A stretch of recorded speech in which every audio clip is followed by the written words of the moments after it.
今日啊。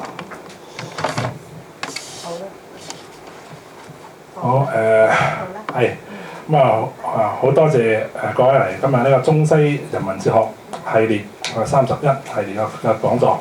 我嘅 Ben Yu 咧，香港人文哲學會嘅副會長。想我代人文哲學會祝大家新年快樂先。快過前年啦，都年12嘅都過嚇。今日咧就好榮幸啦，請到阿趙善博士嚟講下講題。而家城中好 hit 嘅講題啦，就係叫以法達義，以佔領中環。呢個構思咧就由戴耀廷教授提出嚟嘅，佢話冇呢個普選，咁我哋咧就要集體一公民抗命嘅方式去呢個佔領中環。而家大家有都有聽開人網啊，睇下 Facebook 咁都有留意啊。嗰個宣誓書咧，就特登係由阿趙善英博士咧一起草緊嘅，不斷話喺度改良。即係話力求咧，即係話可以將呢個理念推廣出去咁樣。好啦，我唔多講咁多説話啦。咁我哋好熱烈嘅掌聲歡迎阿趙博士。thank you。今日好難得同大家見面啦。因為即係哲學類嘅講座咧，即係曲高和寡好多時。但係今日咧，就我要用哲學個角度，同埋咧，即係我嘅出身係歷史學個角度啦，去拆解關於佔領中環呢個問題。即係有幾個基本嘅問題，我哋先要解決嘅就係第一，即係會唔會好唔理性啊？即係佔領中環，即係我要第一解決呢個問題。即係好多時候咧，一同啲街坊講咧，佢話即係你趕住阻住人哋翻工喎，阻住人哋揾食喎。我講下1月1號元旦遊行先啦。元旦遊行完咗之後咧，我當時就喺呢個嘅修頓球場對出啦，就嗌咪嘅。有一個高台啦，香港人網個高台，我嗌咪，嗌完咪之後咧，冇嘢做啦，同啲朋友一齊兜咗個圈，試下行上禮賓府度參觀下啦。結果咧就俾警察封鎖咗，上唔到禮賓府，我咪行翻落遮打度。結果喺下邊咧有一班示威者又湧上嚟喎。如此類推咧，佢又封埋下邊咯。結果我係4邊走唔到出嚟。當時咧個的士司機咧就後來報紙有賣嘅。個的士司機個裏邊嗰位阿哥咧，佢就喺度鬧啦。佢話：喂，你有示威有你嘅自由，就唔好影響到我啊嘛。佢當時咧就講咗呢啲咁嘅説話。結果咧即係呢啲都反映咗一個香港嘅主流價值嘅，就係佢哋覺得你可以示威，但係唔好影響到人哋嘅生活。但係即係我要講呢個問題之前，我首先要講一個哲學嘅概念先。佔領行動會唔會好唔理性咧？理性嘅定義係咩咧？首先要解決，即係理性。我哋一般嘅定義就話經過思考而判斷嘅結論，我哋叫理性啦。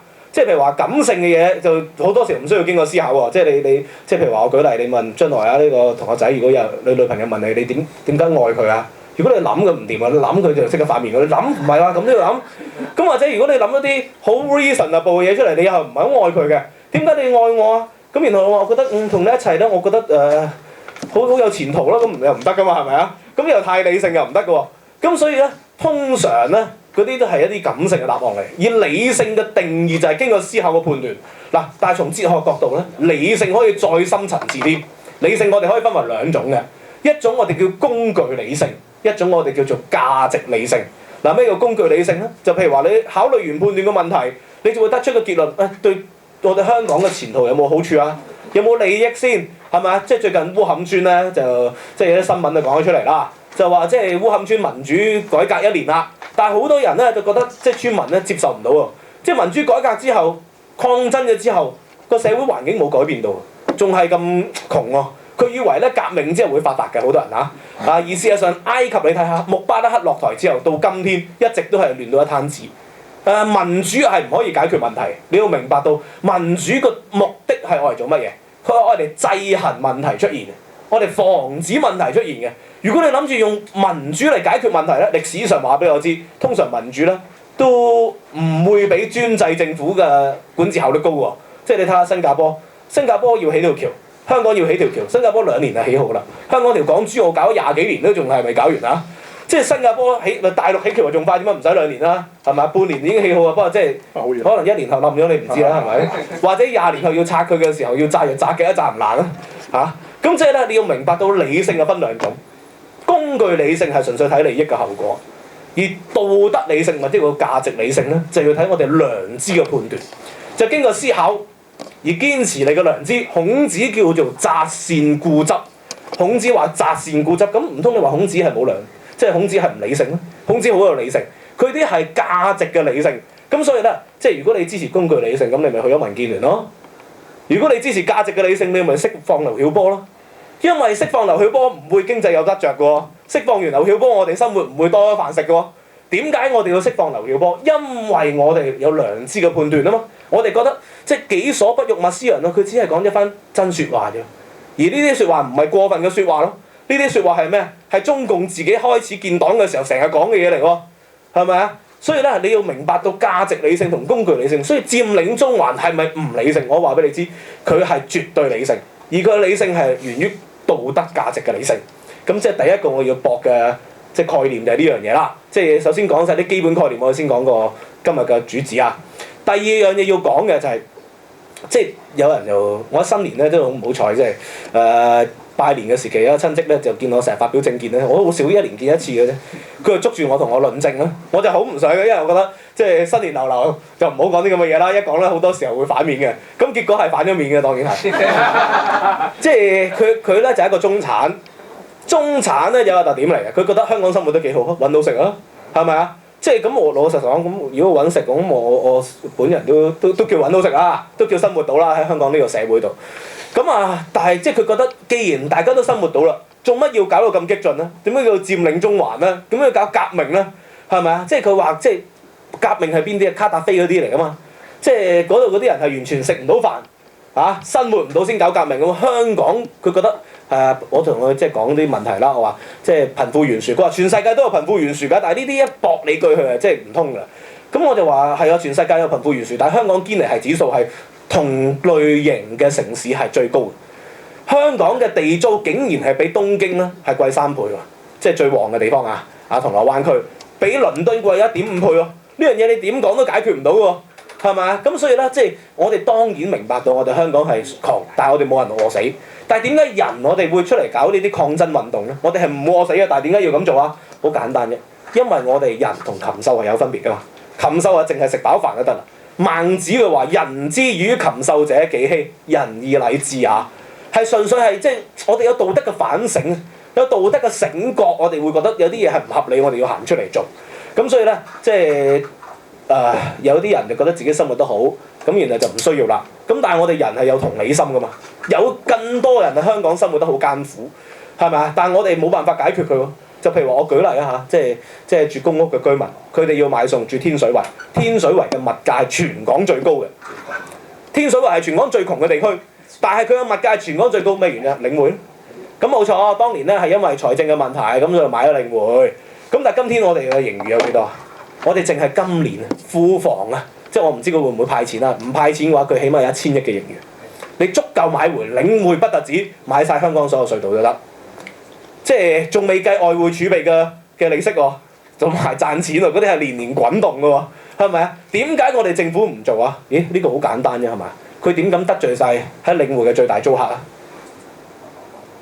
惠康同百佳啊，係咪啊？點敢得罪啊？即係你係牽一髮而動全身嘅喎，如果你咁樣搞嘅話，即係呢個擺明係不公義嘅。但係我哋香港嘅生活咧，係即係已經去到咁樣嘅地步啦，但係我哋喺現有嘅政治制度唔解決，咁然後個親戚就話啦：咁你哋咁多意見，你咪俾啲建議咯，唔好一味反對啊！反對派淨係掛住反對，嗱好多人成日咁講㗎，係咪？冇錯，我要承認，我哋淨係反對啊，冇乜建議。點解？因為回歸以嚟15年，我哋提嘅所有建議係冇辦法喺個立法會功能組別制度底下通過。當年劉江華講過，只要係泛民嘅修訂案，一條也不能通過。劉江華講，今天劉江華成為咗副局長，大家記得㗎啦，係咪？而事實上好多法案，譬如話即係我哋反壟斷法啦，係咪？我哋呢個嘅公平競爭法啦，亦都唔能夠喺立法會裏邊咧係通過嘅。咁而且整個政治制度，議員提出嘅草案，只會係冇約束力嘅草案，即使通過咗，係咪？立法會偷襲過去成功試過偷襲過嘅。即係你知建制派出席率咧相當之低㗎啦，咁但係功能組別嘅出席率低，偷襲過佢係冇約束力嘅，冇約束力底下咧，即係好簡單，好似打拳咁喎，佢咧，即係我同你而家打場拳啦，咁咧你咧就西洋拳同我一齊打，就淨係可以用雙拳嘅。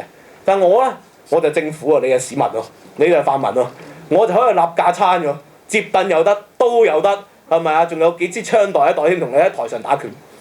咁然後你就同我講，即係有人同你講啊，如果你用槍嚟打翻我啦，用刀嚟打翻我，同你講你和平理性先得㗎，係咪啊？你點解唔可以喺個台裏邊規規矩矩喺議事堂裏邊即係個台啊？點解唔可以即係規規矩矩咁發言咧？係咪啊？點解唔可以規規矩矩咁同我打咧？係咪？即係個權證咧阻住你嘅時候，我就可以行為打你喎。即係無論如何功能組別都可以打你喎，係咪？但係你無論如何都唔得喎，即係捉棋咁道理啫嘛。如果我同你捉棋，你就即係永遠咧都係馬閒日啊，象閒田啊。而我唔係嘅，我每隻棋都係直閒嘅，打橫閒又得，打斜閒都得。你仲乖乖地同我捉棋，咁你唔係戇居你係咩？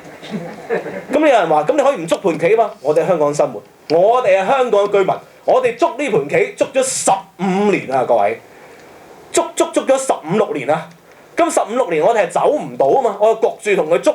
咁我哋用咩方法？我哋唔能夠再跟個規矩去做。理性話俾我知，無論係道德理性定係工具理性，話俾我知，再跟個規矩去做咧，我哋係死路一條。咁所以喺呢個時候，我哋就要即係如果捉棋嘅時候咧，你只會做一樣嘢嘅，係咪？等於打麻雀，你都會做一樣嘢啦。3條友全部打晒龍通啦，係咪？永遠都係可以送張俾對方，不特止仲換牌添。你反台啊！呢個時候，你仲同佢打？你無論如何，你鋪都捉衝喎。你同佢打，你係唔合理，你係反台嘅。咁而反台係理性嘅判斷嚟㗎嘛，係咪？如果唔係，你輸到跳樓都唔掂喎，你輸到即係借貴你都唔掂喎。咁所以個制度就咁啦。而家我哋喺基本法裏邊規定，喺2007年、08年，行政長官同立法會可以普選。當時喬曉陽出嚟講一句，佢話可以普選啦，可以即係代表可以或者唔可以啦。而家話俾你知唔可以。咁佢咧就承諾咗2017年就會普選啦。咁但係個普選嘅定義係咩？唔知啊，即係大陸嘅語言藝術，你永遠都唔知㗎嘛。咁江澤民話：我哋中國人有民主啊，係咪？民主係咩？有人權啊，人權係食飯權啊嘛。民主就係你係民，我係主啊，係咪？你永遠都唔知嘛。咁普選嘅定義係咩？普及嘅定義你係完全唔知喎，係咪？民建聯佢都話係咩？民主建港聯盟啦，佢都支持民主喎。咁所以咧，即係我都估計到啦。如果冇任何抗爭底下咧，佢推出嚟嘅普選咧係一個高門檻嘅篩選啦。呢個高門檻篩選最後會選咗2個人出嚟，即係曾鈺成同曾德成兩兄弟啦，自己揀啦，係咪啊嘛？咁我好憎曾鈺成，咁我選咗曾德成咯，佢就揾翻曾鈺成做政務司司長咯，係咪啊？即係好可能係咁樣噶咯，個情況就係。咁所以咧，即係你呢個世界你要明白到一個道理，即係我喺呢度之前同阿彪叔佢哋都講過，歷史上係話俾我知，冇任何一個政權係唔經過抗爭而最後政府係願意放下權力嘅。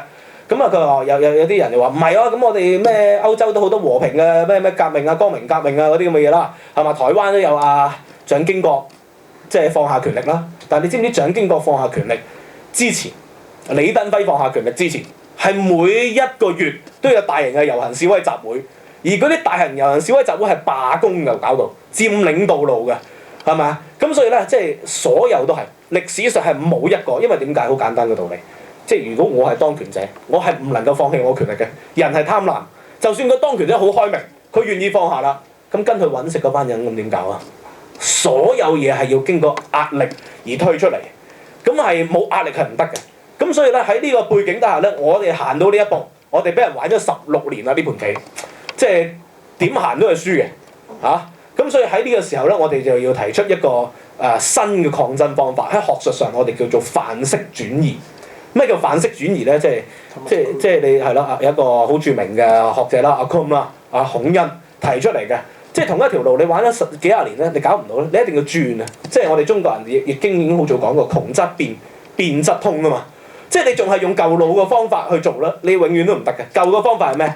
即係我哋香港嘅民主派靠個傾偈嘅方法啦，即係傾爭取一個特點啊！就譬如話我舉例啊，即係如果你哋在座有啲家長啦，可能係即係你要同你個仔女要同你爭取加多啲零用錢，咁佢都要點啊？你同講，咁你考試考好啲啦，係咪啊？咁如果佢考試真係考得好好啦，佢咪有條件同你爭取咯，係咪？爭取係要有籌碼嘅各位，而我哋香港民主派係冇任何籌碼，係冇。咁佢話立法會有否決權，1/3嘅否決權。喂，中央北京係樂見你否決咗普選㗎。否決普選對佢有咩錯啊？對佢有咩損失啊？你普選佢咪覺得更加過癮咯？佢就係唔要你有普選。點解北京個角度係絕對唔能夠讓香港有普選呢？因為大家知道佢係同一塊土地、同一塊大陸，香港有普選呢，即係深圳啲人見到你又搞得幾好啊，佢會唔係好妥你嘅。佢唔係好妥你嘅時候，佢又會爭取嘅。呢個係漣漪效應啊！佢絕對係唔容許咁做。即係防民之口甚於防串，一旦有咗個即係示範模式咧，當年香港就係深圳嘅示範模式，結果全國實行資本主義，即係佢話中國特色的社會主義啦，其實就係資本主義啦，就係官僚階級資本主義啦。如果用翻共產黨嘅術語，所以佢絕對唔能夠讓香港有嘅。即係今日咧，我就錄咗個專欄，咁你翻屋企可以聽到嘅。我就講謝長廷。謝長廷咧就俾大陸統戰啦，大家知道啦嚇。咁啊翻咗祭祖，咁結果咧佢前日咧就喺新浪微博開咗個 account，就有6個人 at 咗佢。結果咧新浪微博一通過咗之後咧，有6萬人喺6個鐘頭裏邊 at 咗佢，好犀利喎。咁佢留咗一個言，呢個留言啊，即係政客，即係政客，高明嘅政客，即係同香港冇得比啊，質素完全唔一樣啊。佢就話咧，言論自由唔在於你有冇批評高官嘅自由，而在於你批評之後會有咩後果。咁佢講完呢句之後，大陸啲網民瘋傳啦，數以萬計嘅轉載喎，好開心啊！原來有啲網民咧就講到話，哎呀，希望台灣早日解放中國啊！即係不斷咁講啊！佢話即係點解同一個中國嘅地方，但係人哋係咁文明啊！即係數以萬計，即係令到啲網民平時唔敢講嘅嘢都講咗出嚟。咁啊，新浪微博喺24小時內之後刪咗 account。咁今日繼續都不斷咁評論啊！香港嘅報紙唔知有冇報導啊？香港報紙，香港報紙有報導啊！咁啊，因為我習慣我每日都睇台灣報紙嘅，咁啊台灣人啊好開心啊！即係咁啊證明咗我哋台灣係絕對唔適合統一㗎啦，係咪？統一咗就係香港第二㗎啦，統一咗就啲人嚟搶奶粉㗎啦，統一咗就冇言論自由㗎啦。即係你要明白到談判啊，本身係有籌碼㗎。即係台灣可以同大陸談判有籌碼，就係因為台灣本身係一個政治實體啊嘛，香港冇。咁所以我哋過去用咁嘅模式唔能夠做到，就要範式轉移。好似咧，即係過去咧喺2010年咧，普選聯同民主黨去北京談判啦，中聯辦談判。其實嗰啲邊個談判嚟嘅咧？嗰啲你係完全冇政治籌碼嘅，對方一係 yes 一係 no， 咁你係冇得選擇嘅。而事實上你睇到啦，喺嗰個政改方案，我哋選咗啲咩人出嚟啦？係咪？我哋咪選咗梁振英出嚟咯。咁當然你會話係即係由量變到質變係嘛？咁但係我哋又睇到啦，而家梁振英政府佢點會回應你啊？佢話普選嘅問題。佢講咗2個問題，第一，公民黨喺個早餐嗰度會問佢，曾蔭權一上台咧就開始諮詢普選，即係選舉改革。點解你到而家仲未啊？佢話時間仲有好多，佢就講咗佢話我先解決民生問題先，大佬，民生問題解決幾百年都解決唔到。佢啲民生問題係咩問題啊？樓價問題啦，自有人類以嚟已經有啦，係咪啊？貧者無立錐之地，富者田連千物。2000年前啊，商鞅已經講過啦。係咪？你2000年你都解決唔到喎，係咪？仲有即係佢個民生問題永遠係唔得嘅喎，咁所以佢呢個擺明係拖延政策。第二，竟然咧有人問佢啦，你普選問題你有咩睇法？佢話我冇諗過啊，一個特首你唔諗呢啲嘢，你做啲咩鬼嘢啊？所以即係大家你必須要明白一個道理，如果我哋要進行範式轉移，我哋必須要承認2010年嘅談判係一個徹底失敗嘅談判。如果我哋冇呢個勇氣去檢討嘅話咧，我哋係唔能夠行進一步嘅。即係我哋要徹底放棄沿用咗20-30年，即係李柱銘佢會去美國國會去投訴，咁中國咪繼續做咯？佢係唔理嘅。過去呢啲方法一定係即係歷史證明咗係冇任何成效過㗎啦。咁當然啦，會有人問我啦，阿標叔都問過，咁你點知呢個會有成效啊？即係用激進嘅方法，我就話咁你唔知啊，但係你唔試你咪唔知咯，係咪？如果你試咗冇成效，你咪再試過另外一個方法咯。但係你唔會蠢到永遠用同一種方法去做幾百年都係冇成效㗎嘛？人類係會從吸收教訓裏邊成長嘅。咁所以咧，佔領中華行動，我可以咁講係一個範式轉移一個標誌。如果我哋係要承認以前嘅失敗，我哋就要用新嘅方法。咁所以咧，你見到今次咧即係何俊仁咧都即係佢當年係帶頭談判啊，但係今次佢似乎都樂見其成啊。咁所以我覺得即係香港嘅爭取民主就唔應該太多私怨啦。過去嘅嘢抹咗佢啦，係咪啊？即係今天咧，我哋應該係重新談判一個新嘅策略去解決。咁所以有咗呢個基礎之後咧，我哋先能夠討論到今日嘅佔領中環行動嘅。咁所以第二個問題就係一個範式轉移，第一個就係一個理性嘅選擇啦。頭先我講過啦。第三，即係先要解決呢個問題。即係點解我哋係要用呢種佔領嘅手段咧？佢個背後嘅理論係嗰個咩理論嚟咧？你要明白到政府幾時會讓步，佢覺得佢管治唔到嘅時候，佢先會讓步。如果管治到咧，佢就唔可能讓步。咁所以咧，我哋今次做呢樣嘢咧，就唔係之前好似有啲市民就話不合作運動，即係少交1蚊稅啦，係咪啊？少交1蚊稅對政府咧係會造成一啲嘅不便，但係佢唔會動搖到佢管治嘅根基。當佢唔會動搖到管治嘅根基，即係你冇談判嘅籌碼，冇談判嘅籌碼，佢咪會策略性地暫時讓一兩步咯，就好似當年7·1遊行嘅時候啦，策略性地讓步。佢冇立23條，但係有冇發現到香港嘅民主倒退？就係03年開始，西環正式喺03年以後管治香港。其實就係因為你發覺到泛民係冇完全任何嘅籌碼啊嘛。嗰日係逼到田北俊自己縮嘅嘛，佢縮完之後，你泛民可以奈去咩何啫？咪一樣揾咗董建華，一樣咪揾咗曾蔭權。曾蔭權好衰，佢繼續咪連任，連任完之後，佢今天咪繼續喺度吹口哨，你奈佢唔何嘅，係咪啊？佢官商勾結之後，你廉署都冇任何行動啊。同樣道理，梁振英一上咗台唔夠1個月已經爆咗醜聞累累啦。我哋不斷叫佢下台，咪繼續喺度，好開心，係咪啊？繼續自我感覺良好。所以你係冇談判籌碼，即使你做一啲令佢不便嘅嘢，譬如話呢個嘅交稅問題，又譬如話你一啲嘅繼續遊行示威，好和平地一年出嚟1-2次，其實佢咪當你嘉年華，你遊完咪算咯。你遊行近呢幾年遊行示威越嚟越多啦，佢咪組織咗一批愛港力出嚟，繼續同你打對台咯。所以喺冇談判籌碼嘅情況底下，你用溫和嘅方法，絕對去解決唔到問題，而用有效嘅方法就要癱瘓政府運作。咁所以佔領中環行動背後嘅理念係要癱瘓政府，即係呢個係一個必要嘅。咁但係癱瘓政府係一個後果。咁但係咧，我哋其實都係一個談判嚟，因為我哋要有一個準備，能夠癱瘓到政府，對方先會同你談判啊嘛，係咪啊？即係1949年嘅時候，當共產黨打過江啦，蔣介石叫李宗仁同毛澤東談判，話不如分江自治啊。喂，你而家都人哋兵臨城下啦，人哋點會同佢談判啊？佢話唔得。一係無條件投降，全面解放你。如果唔係咧，就一定係秋後算賬，一定係殺死你啦。咁你冇條件，你咪唯有撤退咯。我哋香港人冇得再退啦。我哋今天退到新界東北會成為雙非城。今天我哋退到所有嘅銅鑼灣、旺角嘅食肆嘅名店都係內地遊客。新年嘅時期，我哋香港有200萬個內地遊客，我哋香港得600幾萬人。9個人裏邊有2個係內地遊客，遊客啊，我哋要歡迎，但係嗰啲唔係遊客嚟嘅，佢哋係嚟掃貨嘅。遊客係嚟觀光，順便買下紀念品，嗰啲叫遊客。佢哋係每日落嚟買嘢，而係為自己嘅生活用品咧係補充嘅，嗰啲唔係叫遊客，啲黑工嚟嘅。嗰啲係集團式經營嘅揾食嘅人士嚟嘅，即係你要明白到個道理啊，係咪啊？今天我哋香港退無可退啦，我哋去到已經係連尊嚴冇。生活已經冇，咁當然啦，即係如果你係親建制嘅，你可能會揾到食，因為你翻大陸會有生意做。咁但係我哋唔係個個都要咁嘅人啊嘛，我哋好多香港老百姓佢冇啊嘛，佢想親建制都親唔到啊。佢平時就喺超級市場度做清潔嘅，佢點親建制令到佢發達啊？佢唔得啊，係咪啊？佢最多一年食幾次蛇宴啊，但係食蛇宴解決唔到佢生活艱苦嘅問題啊，係咪？咁所以喺呢個情況底下，我哋必須要用癱瘓政府為一個最後嘅目的。換水同佢談判嘅籌碼，一旦談判破裂，我哋就要有癱瘓政府嘅準備。而呢一個就係佔領中環行動一個背後嘅基本價值理念。咁但係當然啦，我哋要明白到啊，余若薇都話驚市民唔接受，而我亦都明白到市民的確係會唔接受嘅。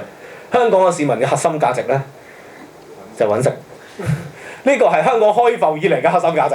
因為你要明白到落嚟香港嗰啲人就因為佢揾唔到食嚟香港。同埋喺香港就係要揾食，咁但係咧，即係你要明白到，我哋成個論述咧，政治家同埋政客嘅分別喺邊度？政客就會因為市民支持而佢去支持。甘地當年行出嚟去海邊消鹽嘅時候，冇幾多個印度人係會明白到推翻英國嘅理念係點樣。孫中山佢第一日行出嚟同人哋講革命，嗰啲人話佢黐線嘅。革命你造反我明啊，你同我反清復明我明啊，你同我民主中國咁咩嚟㗎？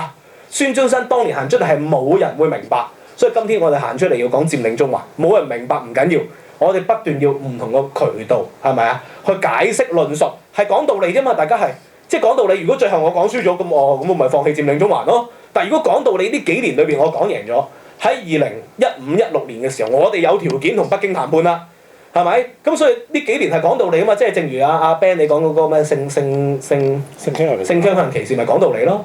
係咪啊？大家講道理，即係我覺得，即係我要抽下水啊！呢度，即係嗰啲基督教嘅人士反對人哋諮詢，我覺得係講唔通㗎。因為點解咧？你可以反對立法，但係你冇理由反對諮詢喎。諮詢係人權嚟㗎嘛。大家咪透過傾討論啊，原來唔得嘅，咁咪唔立法咯，係嘛？原來咁樣係唔單止違反宗教、違反道德嘅、違反所有嘢嘅，咁咪唔立法咯。大家透過辯論啊嘛，理性就係要辯論嘅，各位係咪啊？咁所以今天我行出嚟就要同個人辯論關於佔領中環嘅論述究竟係咩回事？癱瘓政府為香港會影響國際金融中心喎，係啊，的確係會，但係即係你要明白個道理啊！今天我哋係國際金融中心，我哋生活得好好，GDP 好高啊！過去嗰10幾年咧，10年啦，沙士之後我哋 GDP 咧平均每年係以5-6% 增長嘅，但係我哋生活越嚟越艱苦，我哋堅尼系指數越嚟越大鑊啊！嗰啲係中環人係會發達㗎，係咪啊？但係一般人係冇任何生活嘅得益㗎，各位。經濟越發達，咪導致到嗰啲友咪越嚟越有錢咯。但係我哋係即係你要明個道理就得㗎啦。即係我哋10幾年前派利是係20蚊封，而家仲係20蚊封啊，係咪啊？大家仲係收緊或者派緊20蚊封啊？即係説明到咩道理啊？説明到嗰啲錢根本係唔係我哋個袋裏邊啊？如果我哋富貴咗，咁我哋咪派40蚊封、50蚊封咯。但係我哋冇啊嘛，係咪啊？我哋嘅生活係越嚟越拮據喺今天。係咪？我覺得太興食個叉雞飯要50幾蚊啊，大佬。係咪？我讀緊大學嘅時候係20蚊一個叉雞飯，仲包埋嘢飲㗎。嗱，各位，今年係即係我哋係貧者無立錐之地啦，各位。而即係呢個問題，全世界都會有係啊，但係香港係最嚴重啊嘛。頭先咪翻個根本論述咯。而最嚴重嘅原因係乜嘢啊？係因為係政治制度唔能夠疏通嘅問題。好，最後一個問題我要解決，我就可以開始啦。我親戚又同我講。香港人自己唔長進啫，咁多爭拗。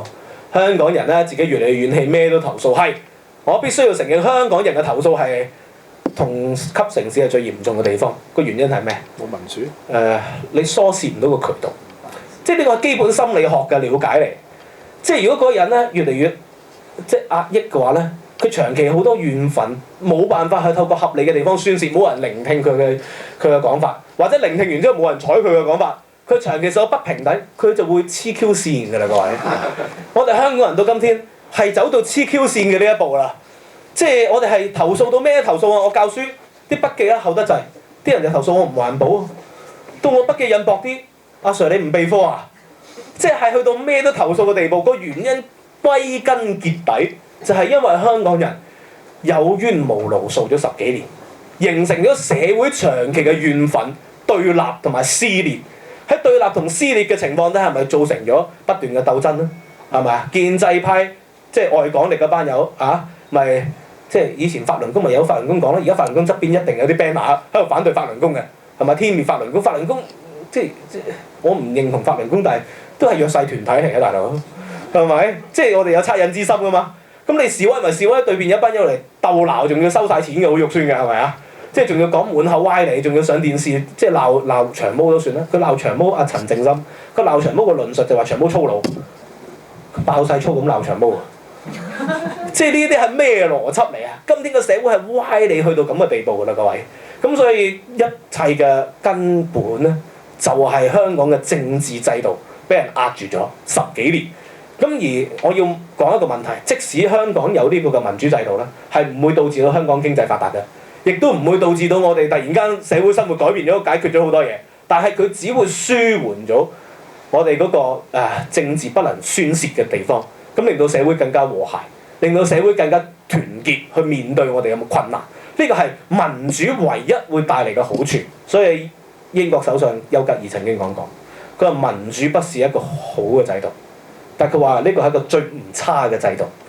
咁當然啦，有啲人就會鬧啦，菲律賓嗰啲咪民主咯，印尼咪民主咯，成搞成咁係民主唔係請客食飯嘛，民主係有條件嘅，即係個社會咧，你起碼要即係有知識水平啦。大家知道非洲好多係民主國家，譬如話剛果民主共和國啦，剛果係猩猩嘅數目係多過人類嘅，埃塞俄比亞民主共和國啦，長期有軍閥混戰嘅，即係佢哋有啲人係冇知識水平嘅時候，字都唔識，咁啊邊個派米？佢唔派咪派麵包啦嚇，或者派芒果啦。邊個派芒果咪投邊個咯？咁啊結果咪導致到貪污佢選。所以今天中國要話如果全國普選，我都覺得有問題嘅。即係啲農民係未必知㗎，佢咪可能即係劉翔、姚明咁啊求其投一個咯。即係可能係到時劉翔、姚明成為國家主席、副主席咁全球最高㗎咯，即係平均身高啊！即係章子怡嗰啲做外交部部長㗎啦，因為同外國人溝通得比較好啦嚇。周星馳嗰啲可能掂㗎咯。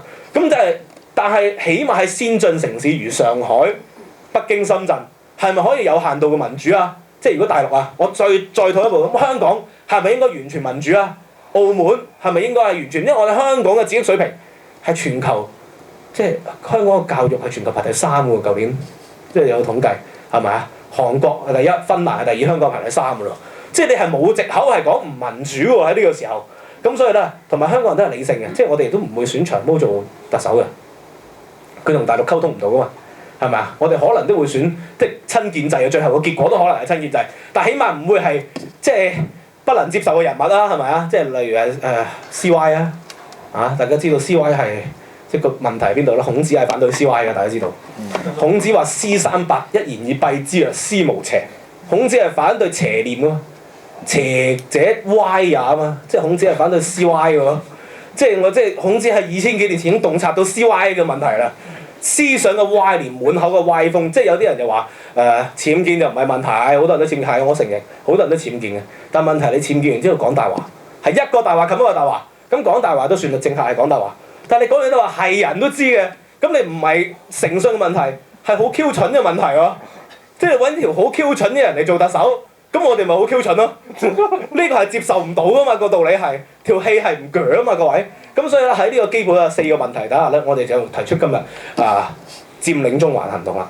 咁以法達義，我必須要解釋一個即係傳統中國文化概念，因為阿戴教授講多啲法律啦，我就歷史學出身講多啲歷史啦。即係呢個字。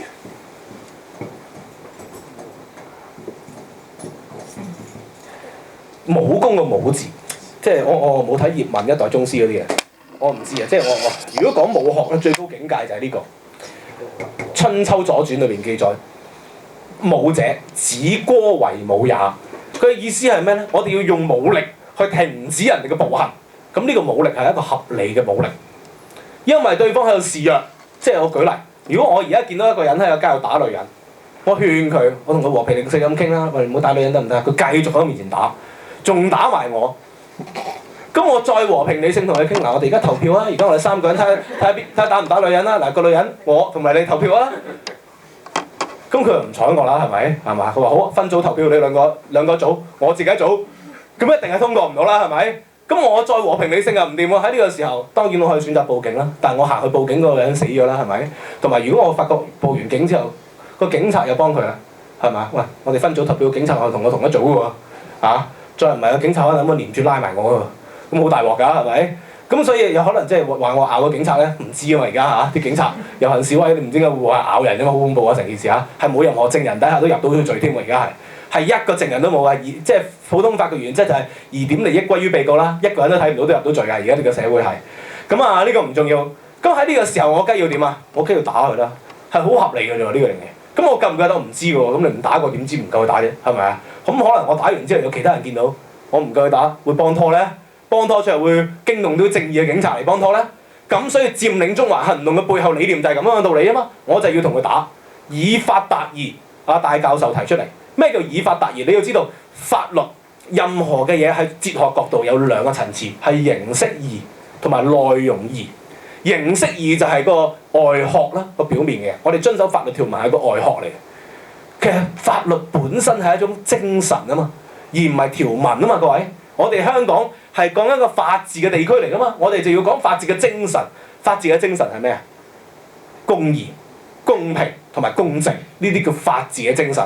但係今天香港整個制度就係做唔到呢3樣嘢，咁所以咧我哋就要推翻成個法律，推翻呢啲不義嘅法律去做。咁所以以法達義就係止戈為武嘅意思，就要透過一啲非常時期，要用非常手段去解決問題。咁所以咧，我哋就要提出佔領中環行動。咁當然，我覺得佔領中環係一個口號嚟嘅啫。其實佔領邊度係唔重要嘅，個目的就係要2點。第一，增加佢嘅管治成本。佢有一日管到發覺冇得再管，佢就會倒台。佢就會放下權力。第二就係作為談判嘅籌碼，要癱瘓政府係個談判籌碼。所以我覺得咧，就係除咗佔領中環，可以考慮下佔領紅隧啊，係咪啊？即係你要明白到以往嗰個頭先講範式轉移，而家就要正式入到去範式轉移度。喺過去嘅遊行示威點解唔成功咧？因為我哋遊完就散嘅，遊完就散，佢冇壓力，佢第二日咪出年再嚟過啦笨。咁嗰年你搞佢唔到咯喎。咁所以咧，我哋就要留守，留守就係增加佢嘅交易成本喎。咁但係過去嘅留守有一個問題，佢係往往係得幾廿人、幾百人。留守咧，即係去到3、4點政府嘅清場，一清場就拉走晒佢哋㗎啦，拉走晒佢係完全冇效果嘅。咁所以咧，戴教授提出萬人佔領啦，即係我哋而家一齊要組織一個論述，一個誓章。個誓章我之前就寫咗啦，咁大家可以俾多啲意見修改啊。因為有啲人話我寫誓章寫得太過似，即係我係用比較古雅嘅文字寫嘅。有人就話太過似天地會嗰啲咁，我必須要承認啦。因為我唔係似天地會，天地會嗰班人同我一樣都係讀聖賢書嘅，所以即係咩如有為此誓，死在萬刀之下嗰啲咧，嗰啲係似洪門兄弟咁，但係唔重要啦。大家可以 Facebook 一齊嘅 share 俾啲意見啦。咁咧喺呢個情況底下咧，我哋如果假設有1萬人，嗱，我而家講呢個建議咧，冇1萬人係唔成事嘅。假設得7000人簽咗呢個誓約，咁咪唔搞咯，咁咪等到我哋夠1萬人先搞咯，即係個社會未成熟啦，我哋咪繼續論述咯。係咪一直滾到夠1萬人嘅時候？因為當1萬人去，我當最後有3、4千人留守啦，佢係冇有辦法拉到3、4千人。當然都有可以，佢可以咧帶頭拉人，拉咗啲帶頭者。咁所以咧，我要俾戴教授咧，即係呢個就唔係戴教授講嘅，呢個就係我諗嘅。既然要增加個交易成本，就要等佢拉你唔到。所以2點，第一就打遊擊。當佢去邊度拉你嘅時候，你譬如話遮打道，你咪即刻衝落江樂道咯。佢江樂道，你咪去德輔道咯。再唔係去灣仔衝入紅隧啦，係咪啊？咁但係咧，即係喺1月1號咧，佢就4邊封咗路嘅最後。如果假設去到某一個地步，佢4邊封咗路咧，我哋就要做一樣嘢啦。你坐低咧，佢最後會抬走到你。雖然佢要好大嘅警力啊，因為你有3000人，佢起碼要動用10000人先抬走到你。香港得2萬警察，你就做到增加嘅交易成本。3個大一個。增加咗嘅管治成本喎，咁佢就冇辦法㗎。警察都係香港市民嚟㗎，可能好多都有進步思想㗎。亦都可能好多親戚朋友喺度佔領緊啫嘛，咁佢可以透過呢樣嘢改變到成個局勢。當年辛亥革命嘅時候就係咁啊，即係呢個嘅清政府派新軍去呢個平定呢個嘅保路運動，結果保路運動嗰班友即係話大家都係中國人嚟㗎嘛，中國人不打中國人啊，最後倒戈相向啫嘛。所以成件事我就透過呢樣嘢引起整個社會嘅輿論同埋3000人佢拉唔到，就算最後佢1000人都拉唔到，即係我仲諗到辦法，仲係要揾手扣扣住自己。5個人一組，咁佢點一次過抬10條友走咧？即係呢個，即係如果太多人唔得，如果3000人唔得，即係如果中間有一個急尿咁，你大鑊㗎嘛？你散喎成件事係，即係如果我係警方，你3000人拉埋一齊，咪大量提供食水俾你咯，係咪？支持咁大量提供食水，咁你肚屙唔掂㗎咯喎。咁所以呢個係5個人一組，係咪啊？咁然後即係分頭一齊去箍住，佢無論如何抬你唔走。當台你唔走，過去喺無論如何咧，佔領行動咧都3、4點被清場。如果去到第二朝早翻工時間，成件事就可以形勢改變啦。咁但係當然話嗰1萬人要翻工，咁1萬人請假1日，即係你有必死之決心。請幾日？凡事1日就夠啦，一日就夠啦。凡事冇必死之決心，因為點解咧？你當佢佔領咗癱瘓咗，佢發覺賴嘢喎，佢就會同你傾㗎嘛。你可以散嘅，散同講你再嚟一次，我再搞一次。而第二次人數一定會比第一次多，因為當你有成果嘅時候。第二次就可以呼應到更多人，同埋佢會令到所有嘅傳媒係全世界嘅傳媒。香港作為一個金融中心，係全球嘅傳媒。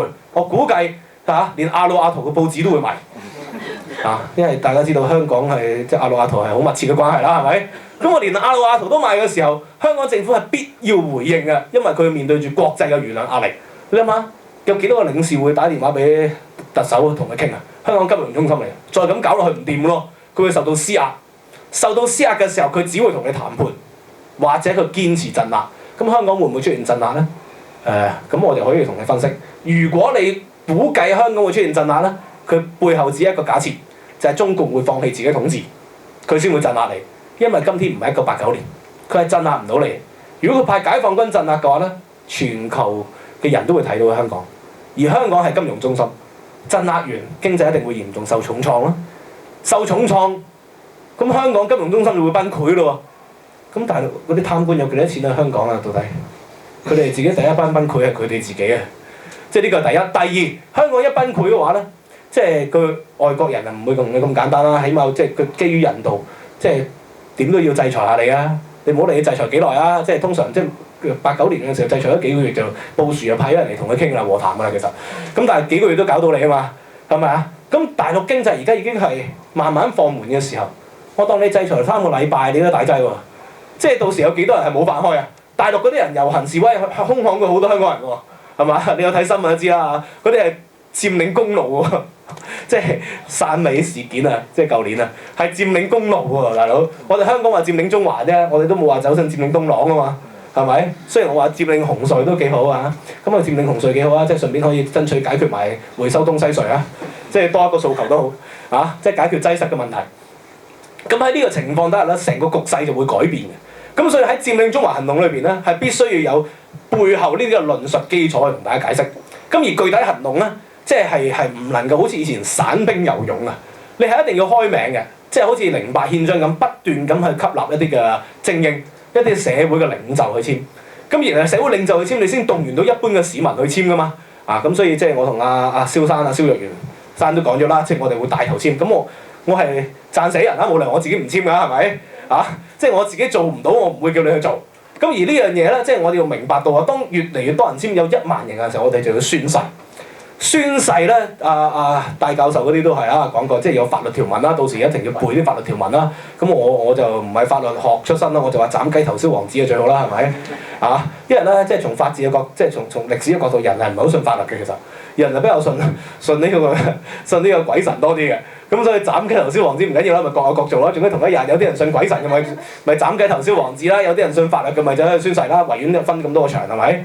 咁啊再分啦，有啲基督教咪基督教起誓咯，信佛教咪揾個大師嚟監誓咯咁啊道教有道長啦我哋咁呢度已經有位道長喺度啦咁可以揾個道長嚟監誓如此類推。咁仲要寫埋唔同嘅文字喎，即係有英文版啦咁啊英文版大教授可能佢自己搞掂啦，中文版我小弟搞啦。咁如果大家有朋友識嗰啲印巴語印度話嗰啲都要嘅，因為香港都有啲印巴籍人士㗎嘛，係咪？咁所以就搞到呢個咁嘅行動出嚟啦，即係嗰個後果係會點樣咧？即係你要明白到呢個係一個博弈嚟嘅，呢個係政治博弈嚟嘅。政治博弈嘅意思就係咩咧？你唔知對方會出咩牌嘅最後。咁所以我哋即係要咁諗，我哋必須要有被拘捕嘅準備。對方係會拘捕我哋嘅。咁而佢拘捕嘅準備咧，即係有1萬人宣誓佢咪會選擇？但我都估計到嘅，佢最後咧係嗰日會放棄拘捕，因為拘捕唔到啊嘛。之後咪好似最近咪社民連咪有啲人係事後拘捕咯，選擇性拘捕咯。所以嗰1萬人就必須要做一樣嘢，你係要對自己起誓嘅各位。起誓就係當選擇性拘捕一齊去自首，有1萬人去一齊自首，仲要一齊去同一間差館自首。揾間細間啲好，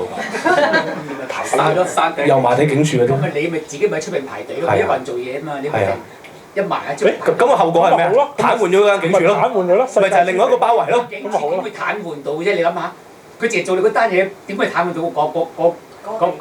你係癱瘓咗個地區，你喺門口排隊啊嘛，係又再一次佔領街道咯。你再一次，譬如話油麻地，你咪佔領咗油麻地街道咯；夏慤道咪佔領咗。咁你排隊，你唔係有1萬人，你唔排唔到行人路噶嘛？你係排喺馬路噶嘛？最後排喺馬路，你咪做乜？咪自首咯。最後咪佔領咗夏慤道咯，可以係。係咪啊？個道理係繼續佔領啊嘛，所以佢可以派警員維持秩序。唔係佢維持唔緊要㗎。佢1萬人係維持唔到，所以你要明白到成個佔領行動係要經常即係同佢談判，不特止，仲要經常話俾佢知我哋做下次佔領啊嘛。咁而最後你係癱瘓到佢嘅時候，一齊自首，一齊自首嘅話咧，佢只會有2個 options 嘅。第一，佢係一次過起訴晒幾千人啦。咁我估計1萬人最後可能都3、2千人嘅啫，即係已經好樂觀啦呢個估計咁如果你起訴1000人都係，即係香港，咁你要拘捕佢啦，你要拘捕佢，你仲要有準備喎，就係拒絕保釋。佢一定要扣落你啲臭格你邊有1000個臭格咧？到底係咪啊？全港加埋都唔可能有1000個臭格喎。咁佢一係開翻白石難民營嘅啫，大佬係咪啊？咁但係呢個又上國際新聞喎，你又繼續增加咗佢嘅管治成本喎。咁喺呢個情況底下咧，即係民不畏死，奈何以死懼之係嘛？你只會係造就咗一個咩？一個鼓動時勢。當然啦，即係呢位朋友可能都相信係冇可能啦，我都覺得係冇可能。我覺得係冇可能，而我亦都認為孫中山第一日行出嚟搞辛亥革命，連佢自己都覺得冇可能嘅，係嘛？陳少白即係嗰班人第一次出嚟搞，冇人全世界冇人覺得可能嘅。甘地第一次行出嚟喺南非搞抗爭，亦都冇人覺得可能嘅。所有嘅社會運動係要帶領歷史嘅時代，冇人相信喺法國大革命1年之前係冇人相信路易14會上咗斷頭台嘅各位。咁而即係我讀歷史就話俾你知，歷史有太多經驗説明冇可能嘅嘢，最後會變成咗可能。當然啦，更多係冇可能嘢變成冇可能。但係頭先我咪開始講過咯，你唔試，你點知有冇可能咧？你一直喺度和平理性咁傾，諗到一個完美嘅策略啦，諗咗16年啦各位，呢個完美策略一直都出唔到嚟。所以喺呢個時候，我哋就要做一個即係貌似激進係嘛，而有系統嘅策略去解決呢個問題啊嘛。咁所以呢個佔領中環行動咧，就係今次咧，即係大教授提出嚟，而大家一齊即係去具體商議嘅一個行動啦。咁所以呢個第二個問題，即係有解決，即係希望提咗出嚟啦。第三，佔領中環行動喺裏邊咧，即係背後啦，即係我哋會預計到有咩政治嘅效果同埋對立咧。咁當然有啲市民就話大陸咪斷你水電咯，係大陸係當然可以斷你水電嘅，當然咁亦都可以經濟封鎖你啦，係咪？咁亦都可以係即係停止你自由行啦嚇，即係無限嘅可能性啊，當然係。咁所以咧，民主制度嘅抗爭裏邊咧，即係我係咁諗，我哋諗唔諗後果嘅咧？即係呢個係停止自由行先好㗎。停止自由行唔係咁啲，睇你咩人？睇你咩人啦嚇？睇你，如果純粹居民你好支持啦。你搞到香港而家亂糟糟唔可以咁樣話，咁你唔可以咁 discriminate 嗰啲大陸人。你入去就得，人哋出嚟就唔得。你係單純唔係住先，唔係而家未討論時間，再討論時間先。唔緊要，呢個可以好容易駁嘅呢個其實即係嗱，我係覺得咁樣嘅，香港人可以翻大陸，大陸人一定可以嚟香港嘅。但係問題個道理咧，就係香港人翻大陸個審批權喺邊度㗎？喺中旅社，即係喺大陸嘅。你明唔明白嗰度啦？但係香港人即係大陸人嚟香港人個審批權喺邊度？就喺大陸政府，全世界淨係得香港係咁樣嘅，係冇任何一個地區係將自己嘅入境審批權喺人哋嘅政府上面，雖然佢係一國兩制，但係一個自治政府嚟㗎嘛，係咪啊？咁呢個係唯一一個不合理嘅地方嘛。咁所以呢啲真係一定要小爆佢嘅。呢啲先真。呢個係歪理，呢個絕對係歪理嚟嘅。咁所以我哋冇錯，應該容許香港人即係互相交往往還啦，唔能夠歧視人啊嘛。但係要幾多人咧？係每一個城市有佢自己嘅考慮喎，係咪啊？即係不單佢係歡迎外國人啦，但係佢嘅城市得咁細，佢嘅國家得咁細，佢唔能夠，佢北京係中國隔離嘅啫喎。係咪啊？可以奶粉可以入到去喎，佢唔能夠開放。咁如果無啦啦因為係有20萬人入不單係會落沉㗎咯，係咪啊？不單係會死亡㗎咯，啲人生存唔到㗎咯。所以呢個係審批權嘅問題嚟㗎嘛。所以呢個係歪理嚟㗎喎，就唔能夠話互相要俾對方入嚟。當然係互相俾對方入嚟，但係具體嘅政策係點樣做啊嘛？係咪啊？呢個就係香港人過去16年即係高度自治。咩叫高度自治啊？即係自治就大家理解係自治啦。高度自治個高有幾高啊 ？Q 字咩？基本法冇寫，係咪啊？咪全部寫得好含糊咯。咁所以咪結果咪俾人操控晒咯，成件事係咪啊？每日150個新移民流嚟香港，嗰啲人係咩人嚟㗎？唔知喎。有幾多個假結婚㗎？我即係有時去腳底按摩嗰度按，個個都係新移民嚟㗎，個個都同佢傾開偈，老公就離晒婚㗎嗰啲。即係嗰啲係咩人嚟㗎？係咪啊？即係你去外國，即係如果你係結婚嘅，咁起碼會有一個移民官去你屋企查下，睇下你有幾多相啦，查下你拍咗拖幾耐啊，查下你婚姻狀況啊。香港冇啊。因為點解？我哋海關做唔到，我哋入境處做唔到，因為個審批權喺大陸政府度。個道理就喺呢度啊嘛。咁所以你要明白到。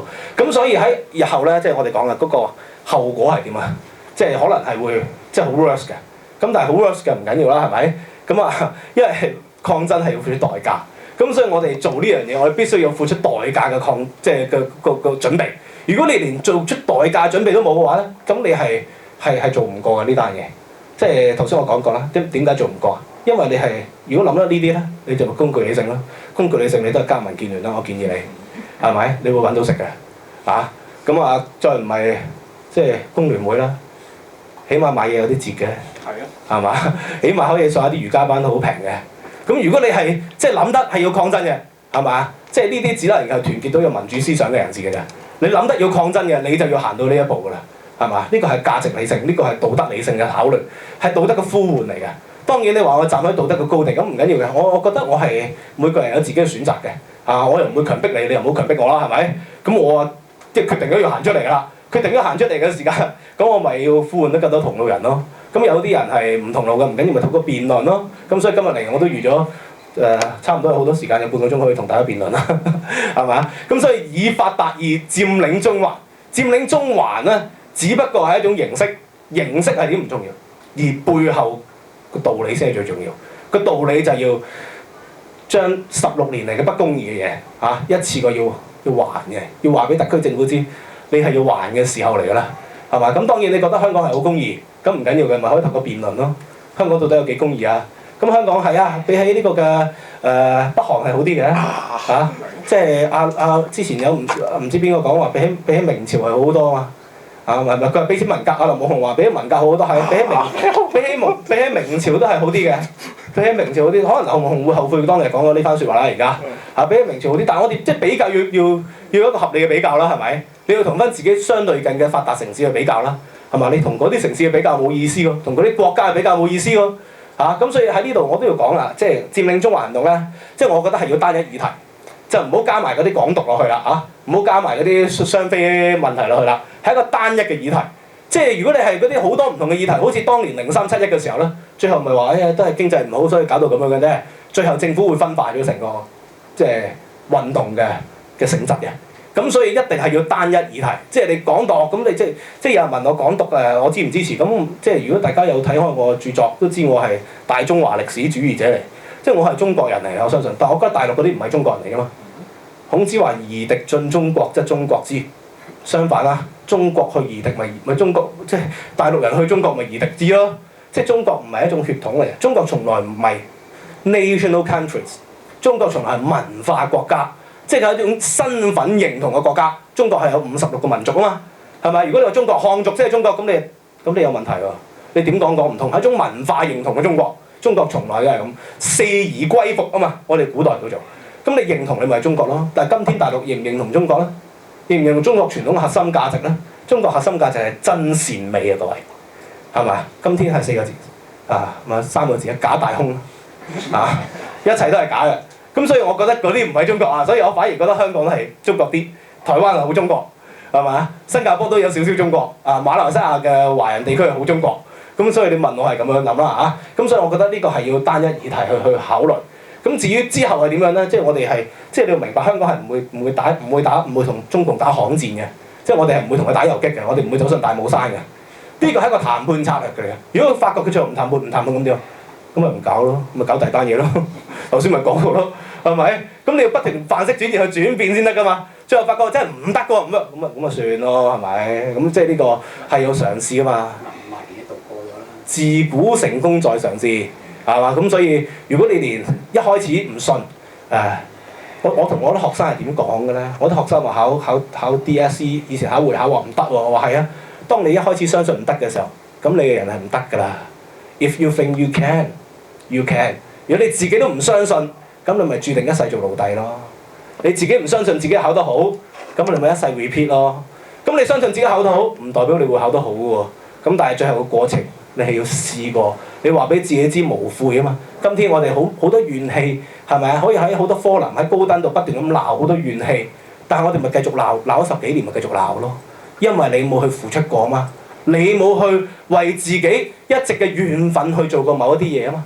我有投票㗎，係啊，但係投票嗰班人代議你嗰班人，最後佢都冇做過任何嘢喎，係咪啊？咁所以喺呢個時候，你係要改變我哋自己嘅時候咁所以即係我唔係政黨人士即係我區區一介書生，咁行出嚟都希望拋頭顱灑熱血，孔曰成人萬若取義，讀聖賢書所為何事？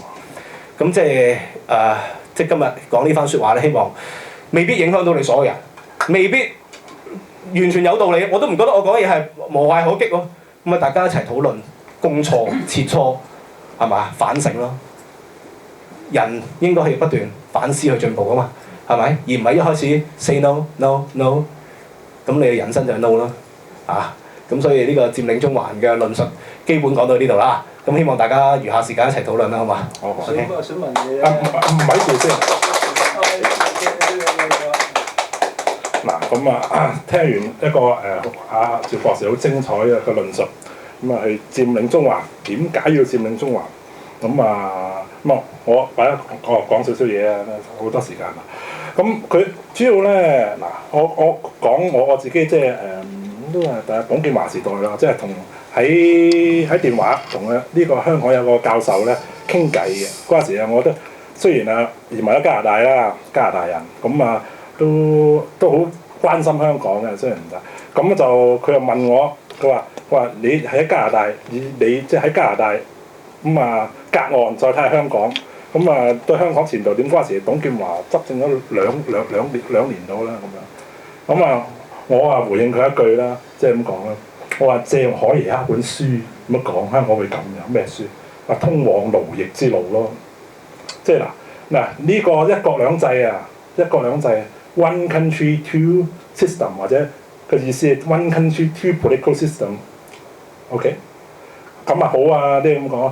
只不過呢個制咧，唔係嗰個咩喎，唔係個制度嗰個制喎，係掣肘嗰個制喎，係 one country two government controlling，把你 controlling。我咁諗啦，從語法角度咧，一國兩制咧係兩個同等性質嘅詞，就冇先後次序之分，就唔應該話一國大於兩制嘅。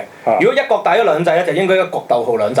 佢係同一個 terms 嚟嘅，即係呢個係一個同等名詞嚟嘅。咁所以佢係語言藝術嚟嘅，無論如何係。咁即係邊個呢個？你知唔知呢個暫時喺世界上有邊個地區係一國兩制行緊？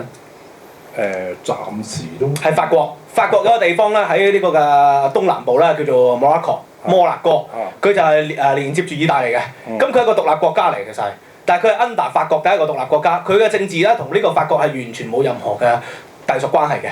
咁但係名義上都係屬於一個國家。咁但係實際上係分而治之嘅，呢啲先叫真正一國兩制。魁北克算唔算？魁北克都唔屬於，魁北克係 under 加拿大嘅，嚴格嚟講。魁北克係一國兩制。魁北克佢係一國兩制，但係佢 under 即係加拿大，就唔係真正一國兩制。有少少唔同啊，即係嗰個自治高度自治區。係啦，魁北克咁樣嘅，魁北克咧，我本身我加拿大友會回應你啦。魁北克咧，佢本身咧就係因為法國人為主嘅，所以係講法文先嘅。所以佢加拿大咧做咗好多嗰啲措施咧，將佢唔想佢獨立，佢就想做好多措施咧，所以全國咧都係法文同英文咧都係法定嘅個語言嚟嘅。所有啲文件咧都係英法兩語嘅，連啲廣告連你買嘢食嗰啲全部英法兩語嘅，即係全部係咁樣。唔係你講魁北克個問題係自治領嘅問題，其實歐洲好多國家都有自治領，譬如話西班牙有自治領啦，其實中國都有自治領啦，大家知道啦，係咪？即係西藏理論上係自治啦，係咪？呢個嘅寧夏自治區啦，嗰啲就唔係一國兩制，即係所謂兩制係兩套截然不同嘅制度啊嘛。咁個自治領係個權力係源於中央政府啊嘛，咁所以呢個係有分別嘅。但係而家你現實上面我講笑咁講，而家係掣肘嗰個掣啊，把啲人掣肘住啦嘛，中央政府係掣肘住你啦。即係咧，香港政府就掣肘住你啦，揾個即係共產黨嚟治港啊嘛，已經違反咗嗰個高度自治，揾梁振英呢個所謂港共嚟治港啊嘛。咁而家咧就咁樣喎，佢就學晒文革嗰套嘢喎，就挑動群眾鬥群眾啊！而家嗰啲害污香港力量啊，叫做害污。呢個好容易理解啊。係啦，嗰班咁嘅即係話呢個咩關害青年協會啊咁樣，咁喺度搞到好似你睇嗰個咩啊？嗰個即係天星碼頭，好似個靈堂咁樣，哇！咁人哋好多人去投訴啊，唔係法輪功去投訴喎，啲人睇唔慣投訴，喂可以咁樣搞咩？咁你好多人去投訴咧，警察話佢話警察回應佢，律政處話我哋唔介入呢啲政治嘅所謂嘅鬥爭㗎。哇！呢個好荒謬，呢個唔係政治鬥爭，係咪佢冇阻街嘅問題啊嘛？呢個唔係政治鬥爭，我哋拉小販你冇阻街啊，咁拉佢咯，先咁講。咁呢個好荒謬喎，同埋你睇下，大家上去睇下 YouTube 嗰啲，你嗰個咩林安國啊，嗰個關害青年協會嗰個，仲惡嗰啲警察，嗰啲警察話嗱你，喂你唔可以擺呢度喎，嗱呢條盲人行喎，佢話咁啊，佢話我中意擺啊。你有乜辦法啊？我話仲惡嗰啲警察都要讓晒佢喎，咁樣呢啲乜嘢嘅而家香港變成咩樣咧？就係一個根本係一個亂局，所以即係咁樣完全咧根本係違反咗一國兩制嘅承諾。所以佢如果違反一國兩制嘅承諾咧，根本係要有一啲公民抗命咧，要去用個施壓，要佢俾啲相補償。即係咁樣，警察權力就好大啦，就唔係俾人恰啦。如果你咁講法係咪？你啱啱相反啊！如果你我補充啊，你係錯咗啦。嗱，我補充話，因為嗰個你而家由啲新聞，因為嗰個係呢個咩嘅，係大陸個 under 於國安部噶嘛，所以佢驚咗大陸政府，所以唔敢執法，呢個係事實。under 於大陸國安部嘅關害青年協會同埋嗰個呢個害烏香力量兩個都係即係 under 於佢國安部嘅。根本佢本身個警察都驚到佢啊嘛，咁而家上面個老闆係中共啊嘛，咁個老闆啲特務嚟。唔緊要，我哋聽下。係啦，啲台下聽眾一齊傾啦。嚇！我有樣嘢想講啦。第一咧，你即係佔領咗中環，即係將來會點咧？你係咪想揾一個新特首咧？唔想有冇人選咧？你唔好話整冧咗香港算數即係你喎。final objective 係啦。第二咧，另外咧，而家嘅局勢唔同辛亥革命嘅局勢嘛。當年清廷馬咁改革都失敗嘛。孫中山上書李鴻章唔睬佢收起上嚟革命啫喎。你話孫中山冇諗住革命都唔係㗎。佢諗過唔成功不成功變成人嘅，點會成功啊？唔成功啊！冇人幫國搞，佢未必咁快可以佢搞10次革命先。OK， 明白。好，唔緊要，歷史學咧，我哋咁啱咧就比較熟。最後一句，即係楊牧嗰就話20世紀最大嘅誤會咧，就係咧，中國就講一國，香港就講兩制，呢個20世紀最大嘅誤會。明白，呢個我都覺得唔會，但係咪因為歷史學我咁啱比較熟？咁孫中山係咪一開始不成功變成人咧？當然唔係啦。佢一邊搞革命嘅時候咧，佢喺1900年竟然同何啟咧就一齊搞呢個嘅保皇會啊，即係保皇運動啊。所以孫中山不嬲有2、3手準備嘅，所以呢個講法係一個絕對錯誤嘅。1900年咧，佢策動李鴻章咧稱帝添喎。孫中山係寫信俾李鴻章策動佢稱帝添喎，即係多元嘅，咁但係唔緊要啦。你話佢有咩預期效果咧？當然啦，其實即係咁諗，我哋傾嘅時候咧，去到最後，如果即係呢個佔領中環行動成咧，就應該係要有一個委員會去討論嘅，因為我哋頭先講到個目的係談判啊嘛。咁頭先我話即係個結果就話要癱瘓啦，癱瘓梗係要爭取全民制憲啦，係咪？癱瘓梗係要爭取即係我哋香港人當家作主，最好要拘捕埋梁振英啦，清算佢哋啦。即係拉咗民建聯啦，如果你問我，咁啊即係法國大革命雅各賓式，咁但係呢個唔可能㗎嘛。但係呢個我哋話俾你知，你最後你唔肯妥協，你就會係咁樣㗎啦。呢個係最後嘅後果嚟嘅。咁但係透過中間談判過程，我哋有底線㗎嘛。就譬如話你真係推出個真普選啦，我唔係搞革命嚟㗎，係咪啊？你真係一個冇篩選嘅普選啦，即係唔能夠完全冇篩選嘅一個合理提名門檻啦。譬如話我舉例，要有即係你唔想有咁多啦。有啲人又話咩葉劉淑儀話太多人選好亂，咁你咪好簡單啫，即係。簽名咯，台灣都係咁㗎啦。如果10萬個市民簽名，即係10名簽名嘅，咁咪俾佢選咯。咁即係唔會無啦啦有個即係巴士阿叔嚟選啊嘛。你點揾10萬個啊？係咪啊？10萬個唔夠咪20萬個咯。即係如此類推。即係呢個係一個底線。即係我哋唔係要香港即係打遊擊搞革命啊嘛。但係你話俾佢知，如果你最後逆水行舟，係咪啊？你最後咧不斷咁去挑戰我哋嘅底線咧，你個後果可能會成為第2個卡達菲喎梁振英。即係你要話俾佢知咁先得㗎嘛，當然係。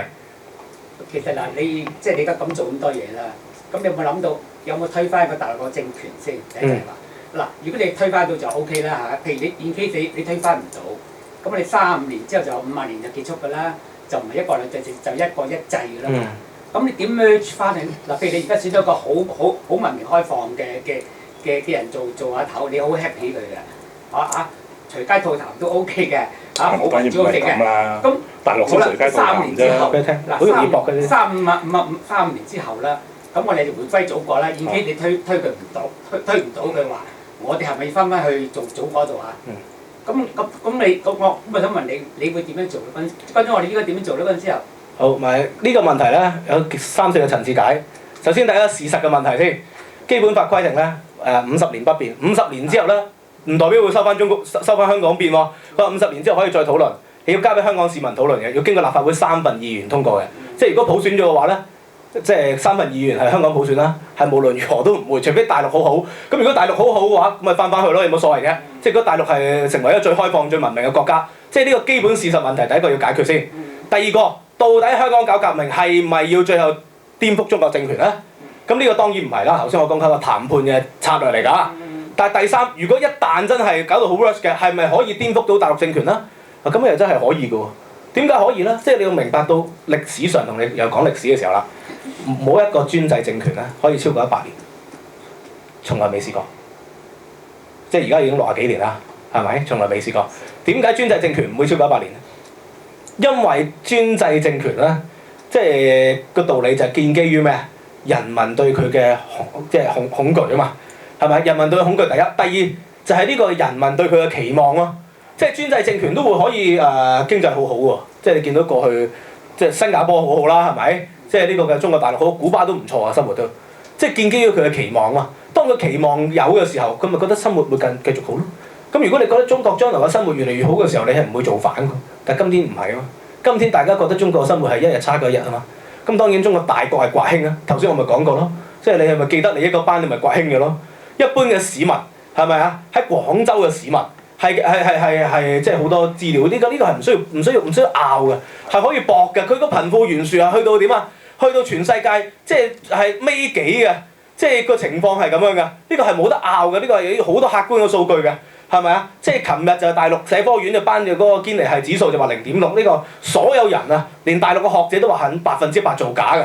呢個係冇得拗嘅，因為今天大陸人嘅生活係去到咩地步，大家係了解嘅。佢富貴嗰班咪好富貴，咪嚟香港買 Hermes 咯，買 LV 咯。人哋買 LV 使咩刷卡嘅話，烏央呼聲倒出嚟㗎，20萬買啊唔該，即係咁樣嘅，係嗰班人咪好有錢咯。所以你要明白到歷史上嘅革命係唔會出現喺呢個好窮嘅時代。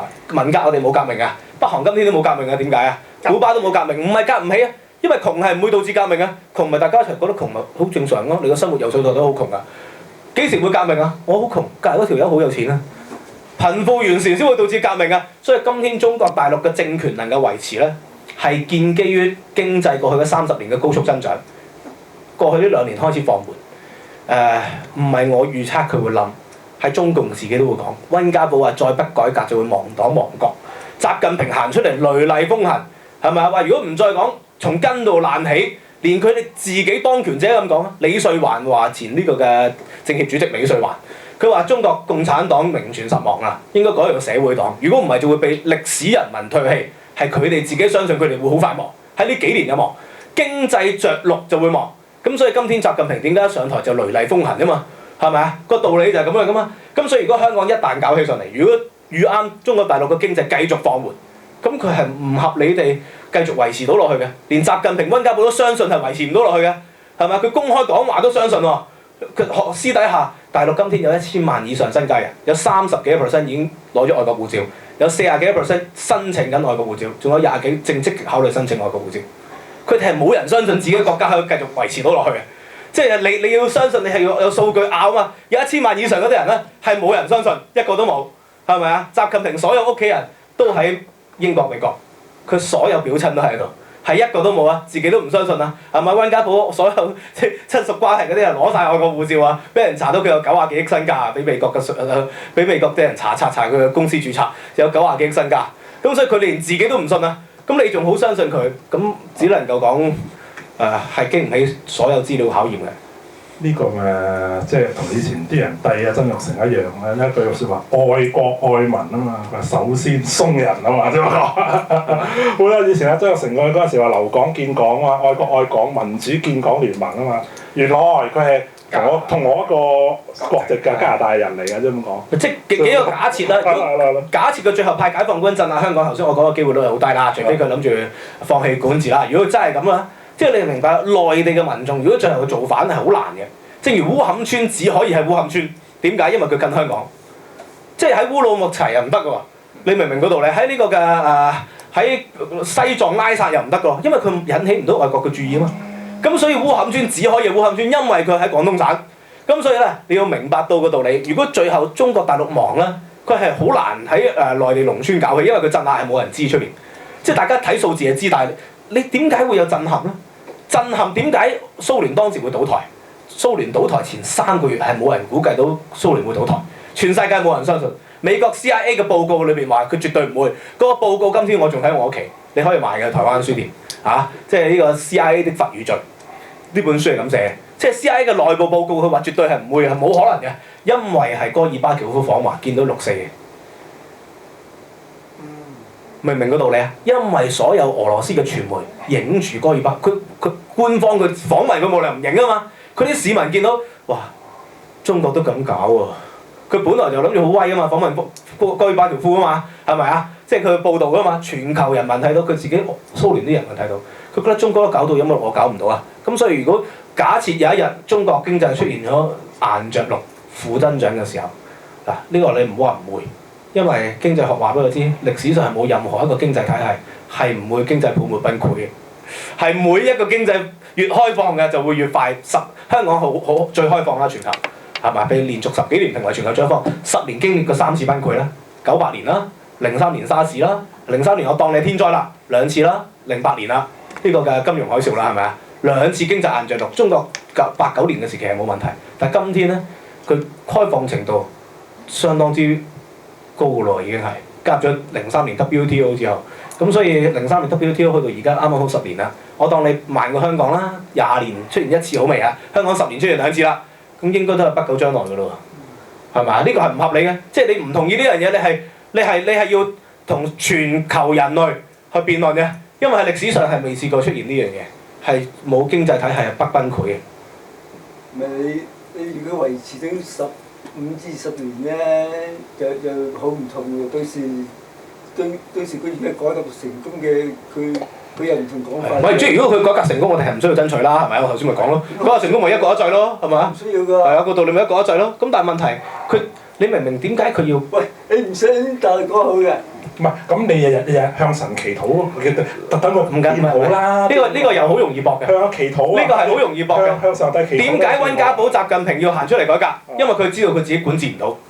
因為而家喺過去嘅每年有2萬幾宗維權運動，我哋係官方數字披露嘅，係大陸官方數字披露係2萬幾宗喎，係嘛？呢個集體性群眾事件啊嘛，係2萬幾宗喎。如果冇呢2萬幾宗，嗱佢官方數字我不嬲都係信1成嘅。我當你20萬宗啦，每宗有20個人好未啦？集體群體性事件20個人好未啦？係咪啊？咁最後係幾大鑊㗎？正係因為過去嗰2、3年佢覺得壓力大到不得了，所以溫家寶先要提出政改啊嘛。所以習近平一上台先要即係縮槍啊嘛，係咪啊？其實縮貪倡廉。主要就係而家即係大陸所有最緊要即係面對嘅問題就係貪污嘅問題。係啦，縮貪。其他係冇問題。冇錯。其他可以慢慢拖，唔係冇問題啊，慢慢拖。即係係啊，最主要就係貪污。樣樣都係問題。呢個又係好簡單嘅，咁點可以解決貪污問題咧？點解？係咯，點可以解決貪污問題咧？你覺得啊？以前香港都貪污㗎，以前係咪香港嗰啲警察都貪污㗎，行過都攞幾蚊㗎啦，係咪啊？呢樣㗎。係。咁你即係喺個發展中嘅個社會咧，就貪污係 must 嚟。係，我同意。我同意呢個好出名嘅經濟學家熊彼德講嘅，佢話貪污係資本主義嘅潤滑劑。如果沒有貪污就沒有資本主義，我同意。咁我哋希望即係大陸都有個好似我哋香港咁廉政公署之類咁樣組織啦嚇。即係我試下你樣嗱，如果你哋唔信嘅咧，你就唔開放點會有廉政公署啊？咁你就唯有就推冧佢啫。唔係，呢個又好容易駁嘅，好容易駁嘅啊！聽我講先咁你點搞咧？係啊，點搞啊？你聽我講，我45秒我解決到呢個問題，45秒我開始計時都得㗎啦。所有嘅肅貪咧，必須要一樣嘢，你要明白到政府嘅官員好有限嘅，大陸政府係做到幾百萬啫，但係佢要管理13億人口，佢共產黨員8000萬，你係從行政上係做唔到、管理唔到嘅。你要明白啊！我成立廉政公署，我當你100萬人編制好未？你點管理8000幾萬人啊？管理唔到嘅，係要透過咩？市民監察。香港係透過市民舉報嘅，咁所以必要條件就係要開放言論自由。但係一旦開放言論自由咧，係唔能夠唔爭取民主嘅，因為你有言論自由，你就會有任人哋講啦嘛。你壓唔到㗎嘛，你咪又要出現民主咯。因為你壓佢咪冇言論自由，咪冇人會舉報貪污咯。最後呢個好簡單嘅道理嚟啫，朋友。相對又要法治、民選制度嘅支持，呢啲有冇可能咧？所以廉政公署嘅廣告都話啦，係咪啊？肅貪係靠咩啊？市民舉報㗎嘛。其實而家咧呢個即係互聯網咁發達啦，即係大陸嘅資訊就好多人都收到㗎嘛，即係咪？即係唔同我覺得以前咁封閉咧，起碼都係咪？即係話佢喺互聯網咧都可以收到一啲即係自由實名舉報啦，實名舉報係啊。即係話唔可以學以前咁樣，真係包實晒唔可以嘅，其實係咪？包唔到嘅。係包唔到。係咪？所以好容易有革命咯。你一嗱，放鬆即係嗱，就有革命喂你即係我都會有啦嗱。你用廉政公署咧同大陸佢嘅開放係兩回事嚟嘅，你要睇一個 background，因為咧本身咧香港喺以前係殖民地，但係即係話佢因為香港殖民地之上咧，英國本身係有民主嘅，你要記住呢樣嘢。英國本身係有民主，如果香港做得太差咧，佢譬如舉例，佢保守黨執政。咁佢嘅工黨會差佢嘅，哇！你乜做得咁差咁樣？佢有壓力嘅。大陸咧就唔可能啊！我用大陸以前個元老彭真一句回應你啊，佢話不反貪咧就亡黨，唔係不反貪會亡國，但反貪會亡黨啊！佢話彭真講㗎呢個。唔係呢個我又唔係好同意，即係南非都係搞到鑊泡啦，即係英國係動搖唔到嘅。咁但係你要明白到喺廉政公署成立嘅同時間咧，係麥理浩文件推出，就要開放香港嘅言論自由。咁所以同一時間就香港出現咗70年嘅黃金歲月，叫做火紅的年代，即係咩中文運動事件啊，係咪啊？即係金禧事件啊，係同一時間出現嘅，即係抗爭係會隨住呢樣嘢出現，所以係相輔相成。如果廉政公署冇開放言論自由，就唔會有抗爭，係咪？咁但係如果冇抗爭嘅話，廉政公署係運作唔到嘅，因為係成個社會嘅必要條件嚟㗎，係你要開放批評政府啊嘛。咁但係今天中國大陸咧，如果佢開放批評政府咧，就會好大鑊㗎。佢而家咧就係用呢個實名舉報嘅方法嚟肅貪啦，肅貪肅嘅咩？唔係佢派系嗰啲人咯，剛派嗰啲一個都冇喐到喎。你睇下習近平上台之後，係一個都冇喐到喎，係咪啊？溫家寶冇喐到喎，係咪啊？淨係喐咗薄熙來咯，因為唔同派系嘛，大家傾唔掂咪權鬥咯。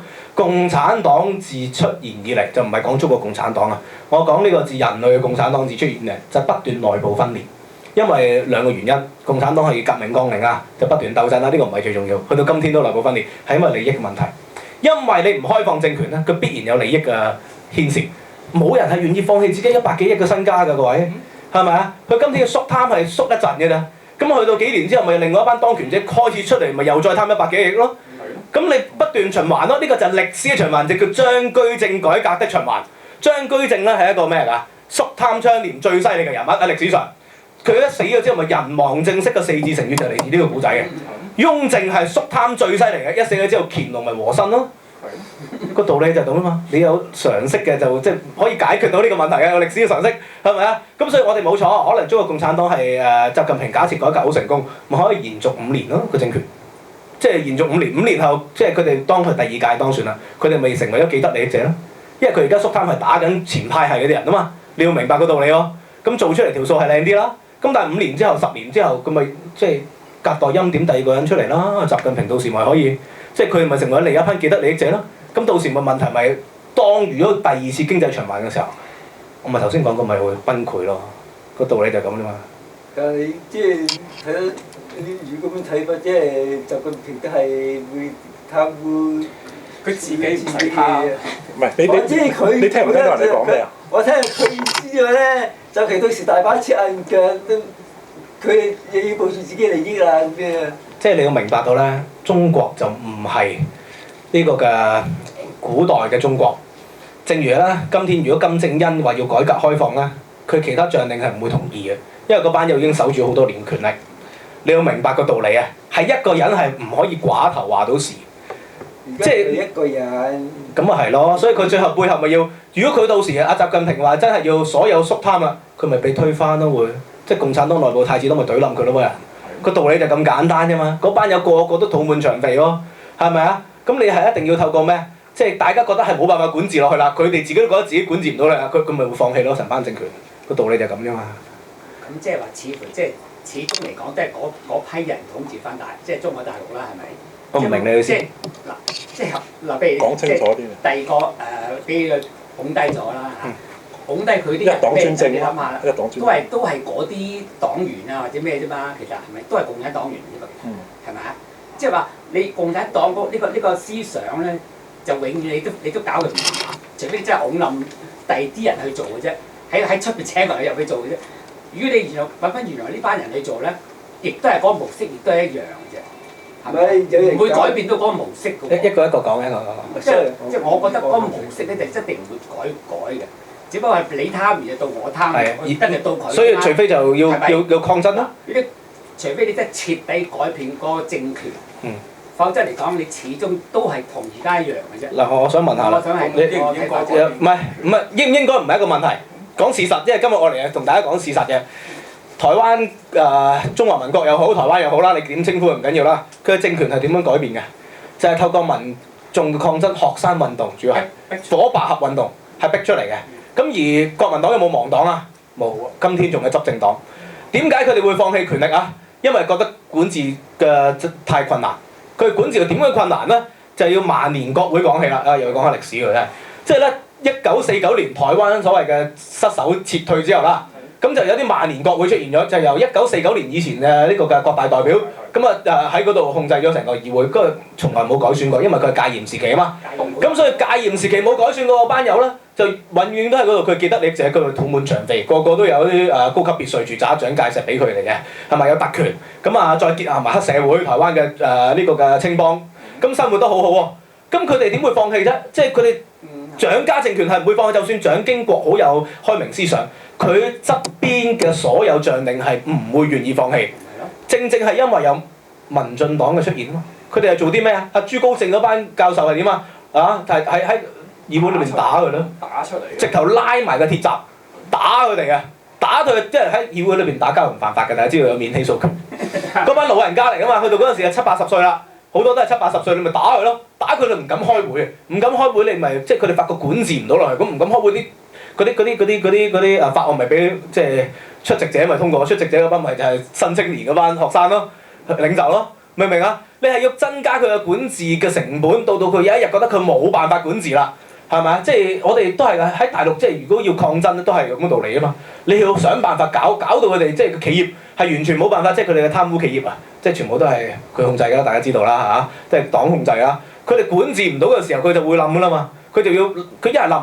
一係就冧佢就要被清算啦，係咪？但係國民黨冇被清算嘅原因係咩？佢願意喺壓力前交翻自己權力出嚟，光榮撤退啊嘛。妥協係咪？妥協咯，所以永遠就係佔領中環行動又好，革命運動又好，都係妥協嘅，係即係去到最後一步先係咁嘅啫。去到最後一步要卡達菲，佢絕對唔肯妥協，咪即係《史記》裏邊有一篇文叫《過秦論》，係漢代一個賈誼一個書生寫。佢話仁義不施，攻守之勢也唔好意思，我背長啲添嗰段嘢啊。佢就話咧呢個一夫作難而終秒罪，七秒罪，生死為之天下笑，何也？仁義不施，攻守之勢也。秦朝咧佢可以透過法治嚟打天下，但係管治唔到天下嘅，係嘛？以法馬上得天下，以馬上失天下，必然馬上失天下啦，係嘛？咁你咪死緊咯。所以共產黨都係啦，佢以錢嚟得天下，管唔係 sorry， 佢要馬上得天下啦。但係今天以錢嚟管天下，到冇錢嘅時候，佢咪冇天下咯。個道理係咁啊嘛，係咪啊？佢唔會永遠都有錢噶嘛，經濟會崩潰噶嘛，係咪？佢得嗰幾萬億儲備，救唔到佢經濟崩潰啊！個道理就係咁。同埋都毫無進步，而家派錢叫人遊行，我嗰啲年代300到而家都仲係300。唔係，所以唔係，我覺得即係佔領中環呢個構思，我唔怕去唔同嘅地方。即係如果建制派請我去，我都會講嘅，因為從資料上、道理上一定係駁到嘅。即係你係冇理由駁唔到，講實際、講資料嘅最穩陣。其實嗰個即係成數高唔高啫？唔好問成數，一問成數咧就係價值，就係價值理性。我哋話如果價值理性就加入民建聯，唔好問呢樣嘢。因為孫中山嘅時候係冇成數嘅，係零成數嘅，係得嗰2-3條友講嘅啫，係咪啊？但係講到10幾年後之後就鼓動風潮。其實我如果你而家講最難搞係人嘅思想改變啫。係啊，人嘅思想改變。而家10幾20年前嘅人翻大陸搞思想改變啊！兩邊城啊嘛。係啊，我唔怕講咩佢幹部請佢開講做下啲軍備向嘅敬禮啊！咁我好嘢。唔緊要啦。講自己基礎㗎。即係人各有志嘅嚇。咁即係我都翻大陸嘅老老實實。即係我都喺大陸學術機構，中聯辦星期一就請咗我去，即係啱啱嚟嘅禮拜一啊！我都唔怕講啊！即係我覺得就係、我就唔係徹底就搞革命啊嘛！我都話我要搞呢啲嘢係為咗同佢傾啊嘛，大佬係咪？但係我點解反對民主黨傾咧？佢冇條件同人傾啊，係無條件地妥協啊嘛！咁即係連話取消馮檢基啊，佢話要取消呢個嘅委任制，咁人哋唔制，佢咪都制啦。最後連咁簡單都冇，因為點解啊？所以你咪唔好通過咯。我理得你啫。講一樣咧，而家中國超過1億人係基督徒咧，嗰次個講者講到啱，佢話基督徒係最好嘅改革者嚟㗎。佢嗰次嗰個民主系列嗰個講座嗰位女教授係唔緊要啦，即係宗教思想唔係個個都有啦，我就唔信，我受洗基督教嘅，我係受洗基督徒嚟嘅，但係我後來脱教而出。我承認我受洗咗2次添，我一生入面，但係脱教而出嘅我。唔出奇啊！你未人找到真正睇清楚啲嘅係咩？唔緊要啦嚇。博士會等打攪㗎啦。係咯，唔緊要嘅。請講。大陸佬成日都講一個問題啦，乜嘢都係外國勢力㗎。就算由戴教授佢講呢個問題之後咧，你留意下信報周伯俊都成日喺度講話對決時候到啦。咁就你所理解啦，喺大教授佢講呢個以法達義呢一個咁嘅行動綱領到佢提出咗之後嘅再一路嘅發展咧，喺你觀察有冇啲所謂外國勢力嘅干預咧？當然啲加拿大人表示意見，我就唔當外國勢力嘅。嗱，即係外國勢力干預啦，就係大陸一貫嘅口實啦。咁但係我必須要承認係有嘅。我諗有嘅。係有嘅，我必須即係我讀歷史又好尊重歷史事實嘅。1989年係外國勢力策劃嘅，係有檔案證據支持嘅。係有2個檔案證據支持，第一就係當時嘅美國嘅駐菲律賓嘅呢個嘅海軍基地啦、空軍基地啦，係已經訓練咗一隊士兵，隨時喺中國有變嘅時候就空降落去西藏，解放西藏嘅，即係策動嘅。而嗰啲士兵係親達賴喇嘛嘅，咁嗰啲人係藏民嚟嘅，係美國控制嘅。咁而喺天安門廣場裏邊有大量嘅美國特務喺裏邊。呢個喺呢個嘅李傑咩個李傑明回憶錄裏邊亦都有記載㗎，咁亦都事實上有好多檔案都會陸續披露嘅，呢個係有。咁但係有一個問題，有外國勢力干預係一定有嘅，一定有。中國係外國勢力啦，干預咗好多非洲嘅事情。咁但係點解大陸會講呢樣嘢咧？因為佢哋係民族主義者。今天中國大陸咧係以民族主義嚟治國，除咗錢之外，咁所以睇下嗰啲憤青燒日本嗰啲百貨公司啊。係咪啊？倉者空是我世界的啊，係咪？釣魚台是我們的啊，即係佢要講一個道理就係呢樣嘢係違反中國傳統文化，因為傳統文化係反對民族主義嘅。頭先我一早已經解釋過啦，中國文化係講呢個文化主義嘅，係咪啊？夷狄進中國噶嘛，係反對呢個嘅。就算嗱，即係如果講血統咧，就大問題。今堂講歷史嘅呢邊咁，唐朝同埋隋朝咧係鮮卑族人嚟嘅，係鮮卑族嘅北魏六柱國後代嚟嘅，佢絕對唔係漢人嚟嘅。咁佢後來漢化，因為北魏孝文帝要逼人哋改姓啊嘛，漢化啊嘛，但係有啲嘢改唔到喎，咁所以咧隋代嘅皇后係咩啊？姓咩㗎？姓獨孤㗎嘛。唐代嘅皇后姓咩？姓長孫無忌嘅女嚟㗎嘛，姓長孫㗎嘛。即係如果你話以民族主義咧，就要剔除嗰2個啦，佢哋唔係中國，係咪啊？咁清朝肯定唔係中國。中國係最近先叫中國啫，以前都唔叫中國㗎嘛，係咪？2000幾年前叫中國㗎啦。係咪？係啊，中國就係文化中國。大清特別大明、大清、大乜？冇人叫中國。孔子嘅時期已經叫中國㗎啦，叫東周做中國。呢個中華民族係呢個嘅中華民族開始嘅中國，我諗呢中國呢個 term 係最近100年先用嘅啫。唔係因為中華民族，中華民族就好耐。中國就有典籍以嚟，先秦以嚟就有㗎啦。調轉咗。係啦，咁但係咧清朝咧叫自己做中國咧，咁其實又唔關事㗎，因為不嬲都係喎。點解啊？因為人哋呢個係朝貢制度啊，即係變咗講中史堂添嘅。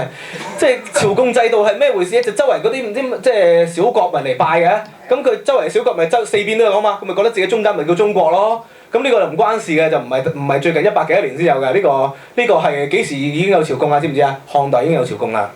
漢代朝鮮入貢啊嘛，咁呢個東漢日本嗰邊已經有啊嘛。咁西域已經有入貢㗎嘛，南邊已經有入貢啦，所以漢史裏邊記載有大量中國㗎啦叫做，咁所以呢個就唔關事嘅。你講過係中華民族嗰個概念咧，就係辛亥革命啦前後先出現嘅，因為辛亥革命前咧孫中山係驅除韃虜恢復中華啊嘛，咁但係搞咗之後佢又變咗既得利益者啦。變咗既得利益者之後，佢覺得咁樣唔好屈喎，割咗中國好多，咁五族共和咯，係咪？咁所以人嘅立場係經常會改變嘅，五族共和，漢滿係啦，係咯，呢個識啦，咁即係合個五色旗啊嘛，民國五色旗啊嘛，就五族共和啊嘛，即係民國最初唔係用青天白日滿地紅啊嘛，係用五色旗啊嘛，大家知道啦嚇。咁呢個就核突得滯啦，後來覺得咁唔重要啦呢個，呢個係唔關事嘅，但係即係我必須要講嗰個。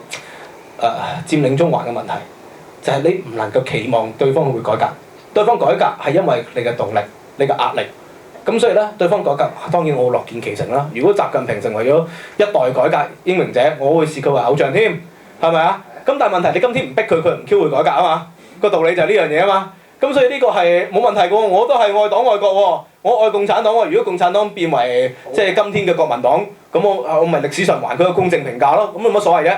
係咪？今天嘅國民黨即係雖然佢唔係英明領導，但係起碼一個開明嘅政黨啊，係咪啊？冇共產黨啊！即係個道理就係咁樣噶嘛。所以歷史唔係一個常態啊嘛，各位。頭先我講咁耐就歷史唔係一個常態，歷史係一個動態，係咪啊？即係道之為者動，你一定係要動一動佢，佢先會再變㗎嘛，係咪啊？咁所以個道理就係唔好一味就 expect 做對方會改㗎啦，就話而家中國人咧發達㗎啦，大國勃起咪大國崛起㗎啦，就俾啲機會佢啦。咁我當然會俾機會佢，但係你要逼佢先會俾機會佢啊嘛，而唔係好似民建聯咁講咧，有啊俾機會佢咪俾機會佢咪搞到而家咁咯。今年香港咪失手咗咯，大陸今天咪越嚟越生活艱苦咯，啲窮人嚇，我必須要指出係窮人，西藏人咪個月行出嚟自焚咯，個道理就係咁啊，係咪？你唔逼佢，佢咪一步一步侵蝕你咯。唔係喎，中國係用好多援助西藏，出好多錢援助西藏。人之與禽獸者，仁義禮智也，就唔係淨係錢嘅問題。一年用好多公費。我同意啊。係啊，新疆西藏都係啊。嗰啲人成日都喺度隨街拜，行嚟行去拜，都唔係做嘢嘅。咁你要明白到每個人有佢自己生活方式㗎嘛，你點能夠用你嘅價值觀去強迫人嘅方式咧？你覺得唔好，人哋覺得好啊。咁每個人有自己嘅諗法㗎喎，係咪啊？正如即係假設你個女，你覺得佢嫁個老公唔好，佢覺得好咪得咯。佢使乜要理你？你覺得好唔好啫？佢嫁唔係你嫁，係咪啊？當然佢會尊重你，咪同你講咯。希望盡量拉埋你相處到咯。但係人哋嘅生活方式就係拜神啊嘛。你做乜要人哋拜神嘅人走去開工廠啫？係咪啊？咁呢個咪就係將自己嘅價值觀強加人哋嘅身上咯。呢個係徹徹底底違反人道主義。唔道德㗎，天主教都話呢啲。係啦，徹徹底底違反人道主義，將啲己所不欲，勿施於人。孔子2500年前已經講咗呢個道理。如果借佢嘅説話係啱嘅，咁咪要聯合國出兵去解放北韓，不單都係翹埋手。係啊，不單係翹埋手㗎，係咪啊？仲要應該喺呢個咩啊？喺呢個魁北克喺工廠添係咪啊？整雪大老人公仔啦，可以喺度係嘛？人哋嘅生活就係嗰啲生活，愛斯基摩人就係愛斯基摩人嘅生活，你何必要強人所難呢？係咪？即係西藏人佢哋有自古以嚟嘅信仰，點解一定要係即係視今天嘅現代文明為佢哋嘅主流價值觀啊？雲南嘅一個叫摩梭族嘅，咁之前咧就受到香港旅遊局嘅資助嚟咗香港做旅行嘅一班嘅女仔，佢嚟到之後3日覺得生活唔到，點解香港人咁大壓力㗎？點解香港人行到唔笑㗎？佢平時喺摩梭住啲人笑得好開心㗎，今天大陸窮到只剩下錢，錢越嚟越多，但係佢生活指數越嚟越低。香港嘅快樂指數係亞洲尾二嚇，不單係亞洲第一。咁點解要用自己價值觀去逼人哋相信你嘅信仰咧？係咯，或者我都回應兩句啦。西藏嗰個問題係咁樣嘅，不過唔係講西藏，不過西藏嘅問題咧，佢就話現實上面中共就係用咗殖民主義咧去同化佢，因為西藏佢不嬲咧係一種宗教信仰嘅國家嚟嘅，本身佢嗰啲人咧啲壽命唔係好長，咁咧所以咧係一種佛教國家啦。咁而佢中共嗰套係唯物主義啊，咁樣即係嗰套咁嘅嘢咧，全部咧就係咁樣又搞啊現代化，其實現代化為名，其實係一種殖民為實，即係同化佢、溝淡佢。香港而家用緊呢招，但係西藏就可能得，因為點解咧？西藏咧文化先比係即係佢唔係現代化文明，香港係現代化文明，大陸係前現代化文明。所以而家咧就不斷喺度香港喺度要保留香港核心價值個問題。唔係呢個唔使講咁複雜，即係我講歷史啦，即係希望下次我講歷史託你哋多啲人嚟啦嚇。咁啊講歷史啦，西藏同埋新疆喺清朝嘅乾隆以後已經被管治啦，冇大規模做過反。幾時先開始大規模做反咧？左宗棠咧征服咗伊犁之後咧，入鐵路落去新疆，開始有疆獨嘅出現。個道理就係咁簡單啫嘛！如果你真係尊重佢哋，你咪唔好搞佢哋咯。你使 Q 援助佢咩？係咪啊？你咪由佢哋自己信仰，人哋信達賴咪信達賴咯，信班禪咪信班禪咯。人哋要拜神咪拜神咯，係咪啊？你咪由佢哋完全自治咯。你又要喺入地去工廠，今天烏魯木齊有50%幾嘅人口係漢族，咁嗰班烏魯木齊嘅維吾爾族，我咪覺得即係啊經濟係好咗好多啊，但係咪你哋班友發咗達咯？我咪好艱苦咯。係咪？我係補得補貼，但係我尊嚴受損咯。因為點解？我做咩要同你打工咧？個土地係屬於我嘅土地。我平時咧就喺度放羊傾偈，係咪啊？今天就要做你工廠嘅工人。佢哋唔做工廠工人唔得喎，因為物價貴到好 Q 犀利啊嘛。係補貼，但係你永遠都唔夠物價升得快啊。咁咁何必要咁樣咧？係咪？係咪？呢個叫做挑戰與回應理論啊嘛。你越係壓迫佢，佢反彈必然越大。但係你咁樣樣，如果佢話獨立咁啊點樣樣咧？咪有佢獨立咯。咁咪就係乜嘢分裂國家咯？咁分裂國家有問題咯？咁你覺得冇問題？點解覺得有問題？我覺得冇嗱唔係呢個可以駁，呢個係好好，呢個係一個好好可以討論嘅理由。不如下次專題講本身簡單嘅西藏係咁樣，喂，新疆又可以咁嘅喎，係啊青海都可以。係啊係啊，唔係呢個傾呢個傾你傾。係咪先？唔係呢個傾可以傾，呢個係一個我好開心可以同大家傾呢個問題，因為呢個問題我忍咗好耐，我都好想講。喂，嗱，首先我哋必須要三個概念。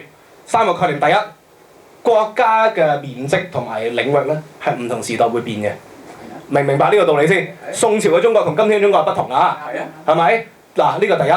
第二個我哋要討論嘅，而國家同埋呢個嘅領土嘅改變。sorry， 講第二個理論先。國家嘅出現係為咗乜嘢？國家出現係為咗保護人民，呢個係個道理啊。咁所以人民係國家嘅主人啊，就唔應該用領導人呢個字，因為領導人呢個字就係佢奴隸同埋領主嗰個概念啊。先進嘅國家就唔要用領導人呢個字嘅，只係公僕，佢哋係我哋公僕嚟嘅。咁所以國家嘅組成係為咗咩啊？保護人民啊嘛。咁而保護人民，人民係咪有權選擇究竟佢個國家嘅成分係乜嘢啊？咁所以咧，咪根據當地嘅人民係自己決定自己嘅生活咯。咁如果國家佢個地方覺得我唔係嗰個地方生活，咁咪應該尊重佢嘅想法咯，係咪啊？咁但係即係大陸就好搞笑喎，佢話如果台灣當時要公投咧，就10幾億一齊去公投啊嘛，即係好簡單啫。而家同一棟大廈，我哋同一棟大廈自己人啦，全部一齊啊。咁而家我自己屋企人就話點咩？我要咧公投啊投票喺我自己屋企裏邊決定咧，我屋企以後嘅生活會唔會搬嚟呢棟大廈？佢話唔得喎，全棟大廈一齊公投啦，個道理就係咁解啊嘛。咁點解國家越大一定係越好咧？即係呢個係老子都講啦，小國寡民，但係呢個唔重要啦。從管治效益嚟講咧，國家越細咧，個管治成本先會越好。因為國家越細嘅話咧，嗱，點解呢個又係歷史問題？點解中國要大統一？點解中國要大統一先？中國幾時出現大統一思想？秦始皇、漢朝、秦朝係咪啊？秦漢我哋要大統一思想啦。點解出現大統一？因為係要方便農業社會嘅管治。農業社會一個道理就係上游同下游係連貫嘅。如果上游斷咗下游水，下游係死 Q 晒。你要明呢個道理啦，係咪啊？咁所以咧，下游就要打翻上游咯。無論如何都係。咁所以連成咗統一大國啊。咁非農業社會嘅時候就冇存在統一大國嘅意思㗎咯。因為商業社會可以大家互相協商討論啫嘛。咁點解啲魁北克話獨立，你加拿大唔俾獨立咧？嗱，咁點解呢個問題？嗱，回應啦，好簡單回應啦。加拿大你而家唔係加拿大同西藏嗰個非常唔同，非常唔同。因為加拿大嗰個咧係一個民主國家，佢本身咧，你魁北克省咧，佢係公投過都唔成功。你知唔知公投幾多 percent 啊？嚇？公投幾多 percent 咧？魁北克我係50幾，要3分2通過先得㗎，係佢自己通過唔到嘅。呢個係個道理，冇錯啦。所以英國而家容許蘇格蘭討論獨立。本身大陸可唔可以俾即係話西藏公投啊？你叫個公投啊？公投話獨唔獨立？學生加拿大例子，我好歡喜見到。即係咁講，我唔係支持西藏獨立，亦都唔係支持台灣獨立，我係支持每一個人都有權選擇自己去留。民族自決。民族自決，呢個就係基本人權。其實我想補充呢位先生嘅問題，其實都同呢個話題係有好大嘅關聯㗎嘛。佢特別強調就係話補貼咗好多錢，就西藏都唔聽話。咁大陸呢成話佢益咗好多俾香港啊嘛。呢度再詳細研究。咁但係點解諗一個問題咧？你話你有補貼咁多錢俾人哋，人哋仲咁討厭你嘅咧？人類有個共通性㗎嘛 ，earn respect 啊嘛，尊重係你贏翻嚟㗎嘛。我老豆冇剩10億俾我都唔會痛係我老豆㗎。唔係，我哋唔好差咁遠，咪即係有啲基本原則嘅，有啲基本原則嘅，你要明啊。即係唔俾西藏獨立係軍事考慮嚟，其實即係大陸啊，因為呢個佢喺印度邊界啊，呢個係最主要係軍事考慮。第一、第二係水嘅問題考慮啊，水資源考慮，所以純粹係從利益角度係唔俾佢獨立嘅啫。咁如果即係站喺民族嘅問題，你要講民族，你即係頭先聽你個意思就話國家就唔可能分裂啦。西藏係打翻嚟嘅，佢自古不屬中國㗎。但係你之前講啊嘛，宋代同而家嘅地圖都唔同。但係由清代開始，西藏人一直不願意接受統治㗎。你要明個道理啊！嗰個領土不停咁轉變㗎嘛，你而家好似嗰個釣魚台咁，你話而家係台灣嘅定係中國咁，都未搞得。唔係，所以個道理咧。就係如果嗰啲地方願意俾你管治，你咪管治佢咯。但係由清朝到而家，西藏人都不願意被管治啊嘛。簡單，你而家打生打死，搞到咪就係嗰個島仔啫喎，無人嘅島仔都爭地嘅。呢個翻頭先你講西藏問題先，呢個釣魚台問題要另外開個專講。唔係呢個唔係你又要講啦，30秒講完。而家唔係爭個島仔，聖唔關事。神聖㗎嘛，點解咁嘅人哋西藏獨立都嗱，唔係，呢個觀念要搞清楚。呢個絕對冇根據。即係話令到佢神聖你話嗱嗰個即係如果喺中國嚟講咧，有兩個觀念，法家觀念同儒家觀念。如果黃道嘅觀念咧，就係話你嗰個國家好咧，人哋自然去歸附你啊，心悅誠服去歸附你啊，真係以德服人者為王，以力服人者為霸。服或者為霸，你本身共產黨係霸翻嚟㗎嘛，本身知唔知講？佢係霸翻嚟嘅，佢亦唔尊重人文化，人哋要脱離佢，有乜嘢問題？我唔覺得有咩問題喎。阿 Ben， 我講一個比喻就講完啦，即係講咧，黃老虎搶咗老婆翻嚟，咁然後咧有啲人話唔得喎，要自決喎，佢即係搶翻嚟喎，佢要離婚喎，咁你話婚姻係神聖啊嘛？係咯。你老味點可以離婚啊？婚姻神聖，你搶翻嚟喎，佢又想離婚喎，你話婚姻係神聖喎，咁一慘，呢樣嘢點講唔通㗎真係，即係呢個唔爆粗係解決唔到啊！你係搶翻嚟，仲要話領土係神聖嘅，呢個真係冚家產嚟喎，即係一定要爆粗啊！唔好意思，我唔係針對你，我係針對個道理㗎真係，個道理係唔啱㗎。嗱，你要諗下嗱，即係共產黨喺49年嗰陣時，即係話即係before 49年咧，佢嗰陣係好受人民嘅歡迎㗎喎。其實共產黨嗰陣時，因為你國民黨嗰陣時好腐敗㗎嘛。佢係當時嚟講，即係喺49年之前咧，即係佢未攞定政，佢係好受人民嘅歡迎嘅。係呢個好流啊！佢滲透啊嘛，佢啲官員都滲透買咗佢。佢係受歡迎，我係支持共產黨，我話俾你知，我係堅決支持共產黨嘅。我讀共產黨史啊嘛，你繼續俾佢講啊，佢係好開明嘅。即係我即係講埋，曾幾何時即係最初係我同意嘅，係好嘅。我同意嘅。不過一路咁腐敗即係而家即係我哋睇過，即係話佢一路咁腐敗落去咁解啫嘛。係咪啊？咁你唔可以話佢係咩搶翻嚟咁嗱？你又覺得我覺得你要呢個 term 係呢個歷史事實係搶翻嚟㗎。山奪喎。兩個歷史事實。兩個歷史事實。1956年，共產黨開兵入西藏，進行咗戰爭。西藏人口拉薩，根據官方統計少咗1/3人。嗰啲人去邊啊？殺死咗。屠殺，同埋走佬。呢個第一，第二同達賴喇嘛。傾咗嘅呢個嘅自治條，2年後毛澤東正式反咗佢，即係你係就算第一係搶翻嚟，第二係壓，即係搶完之後對方制啦，係咪？因為佢冇條件啦，你再Q咗佢喎。咁我就算去到過去嗰10年啦，班禪都自己走咗印度喎，即係到今天繼續呃緊喎。咁所以呢個唔係搶，咁都係呃啦。何況搶加埋呃，呢啲唔係老千，唔係騙子，唔係賊，係乜 Q 嘢嚟啊？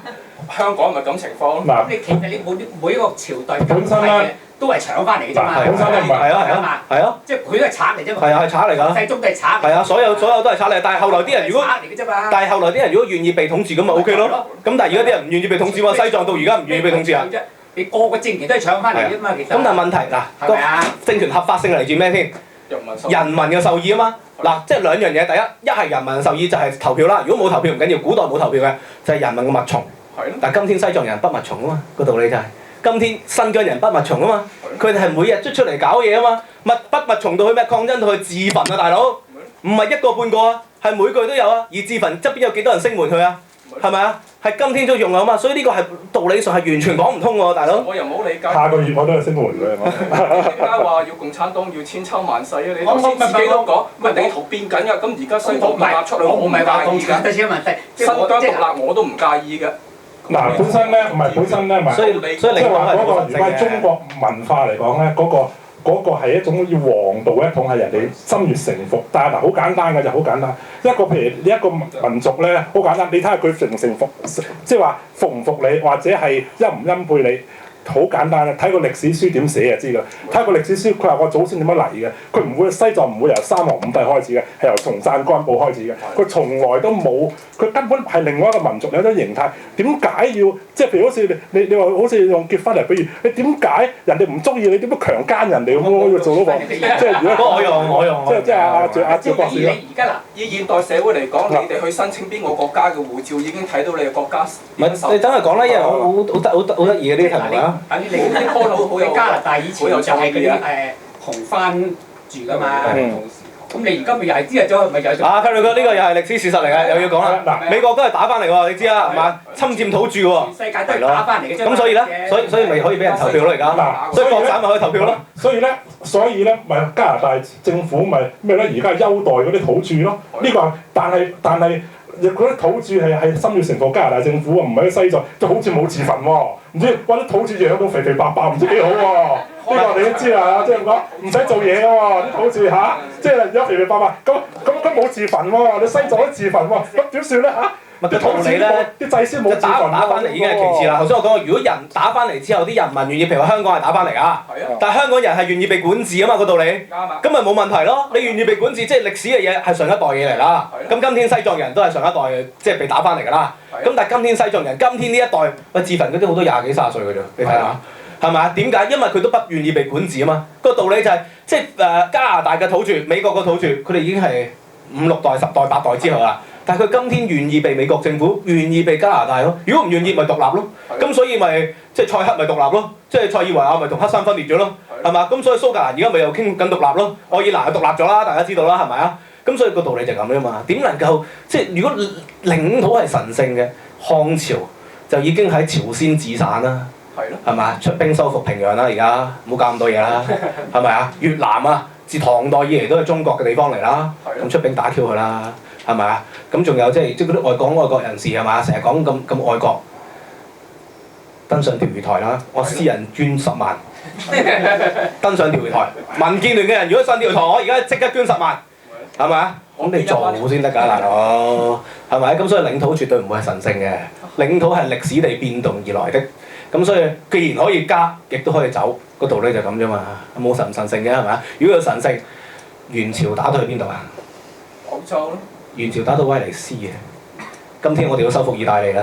咁同埋都要搞掂阿富汗啦。日本首相都話嘛，寸土不讓嘛。係嗱，呢個係第二個問題，唔緊要，可以傾釣魚台同埋中國嘅問題啦。唔緊要，俾30秒講完就今日到此為止啦，係嘛？即係個道理就好簡單啫。佢南海都冇收復啦。唔係為領土嘅問題，係為管治嘅問題。自小船順一郎以嚟，日本島國賭得好犀利，1年賭2次係咪平均？咁所以咧，呢個安倍晉三咧，佢必須要明白到呢個道理，佢一定要搞中國先能夠維持，因為呢個敵我矛盾啦。當有一個強大敵人，日本民族就會團結。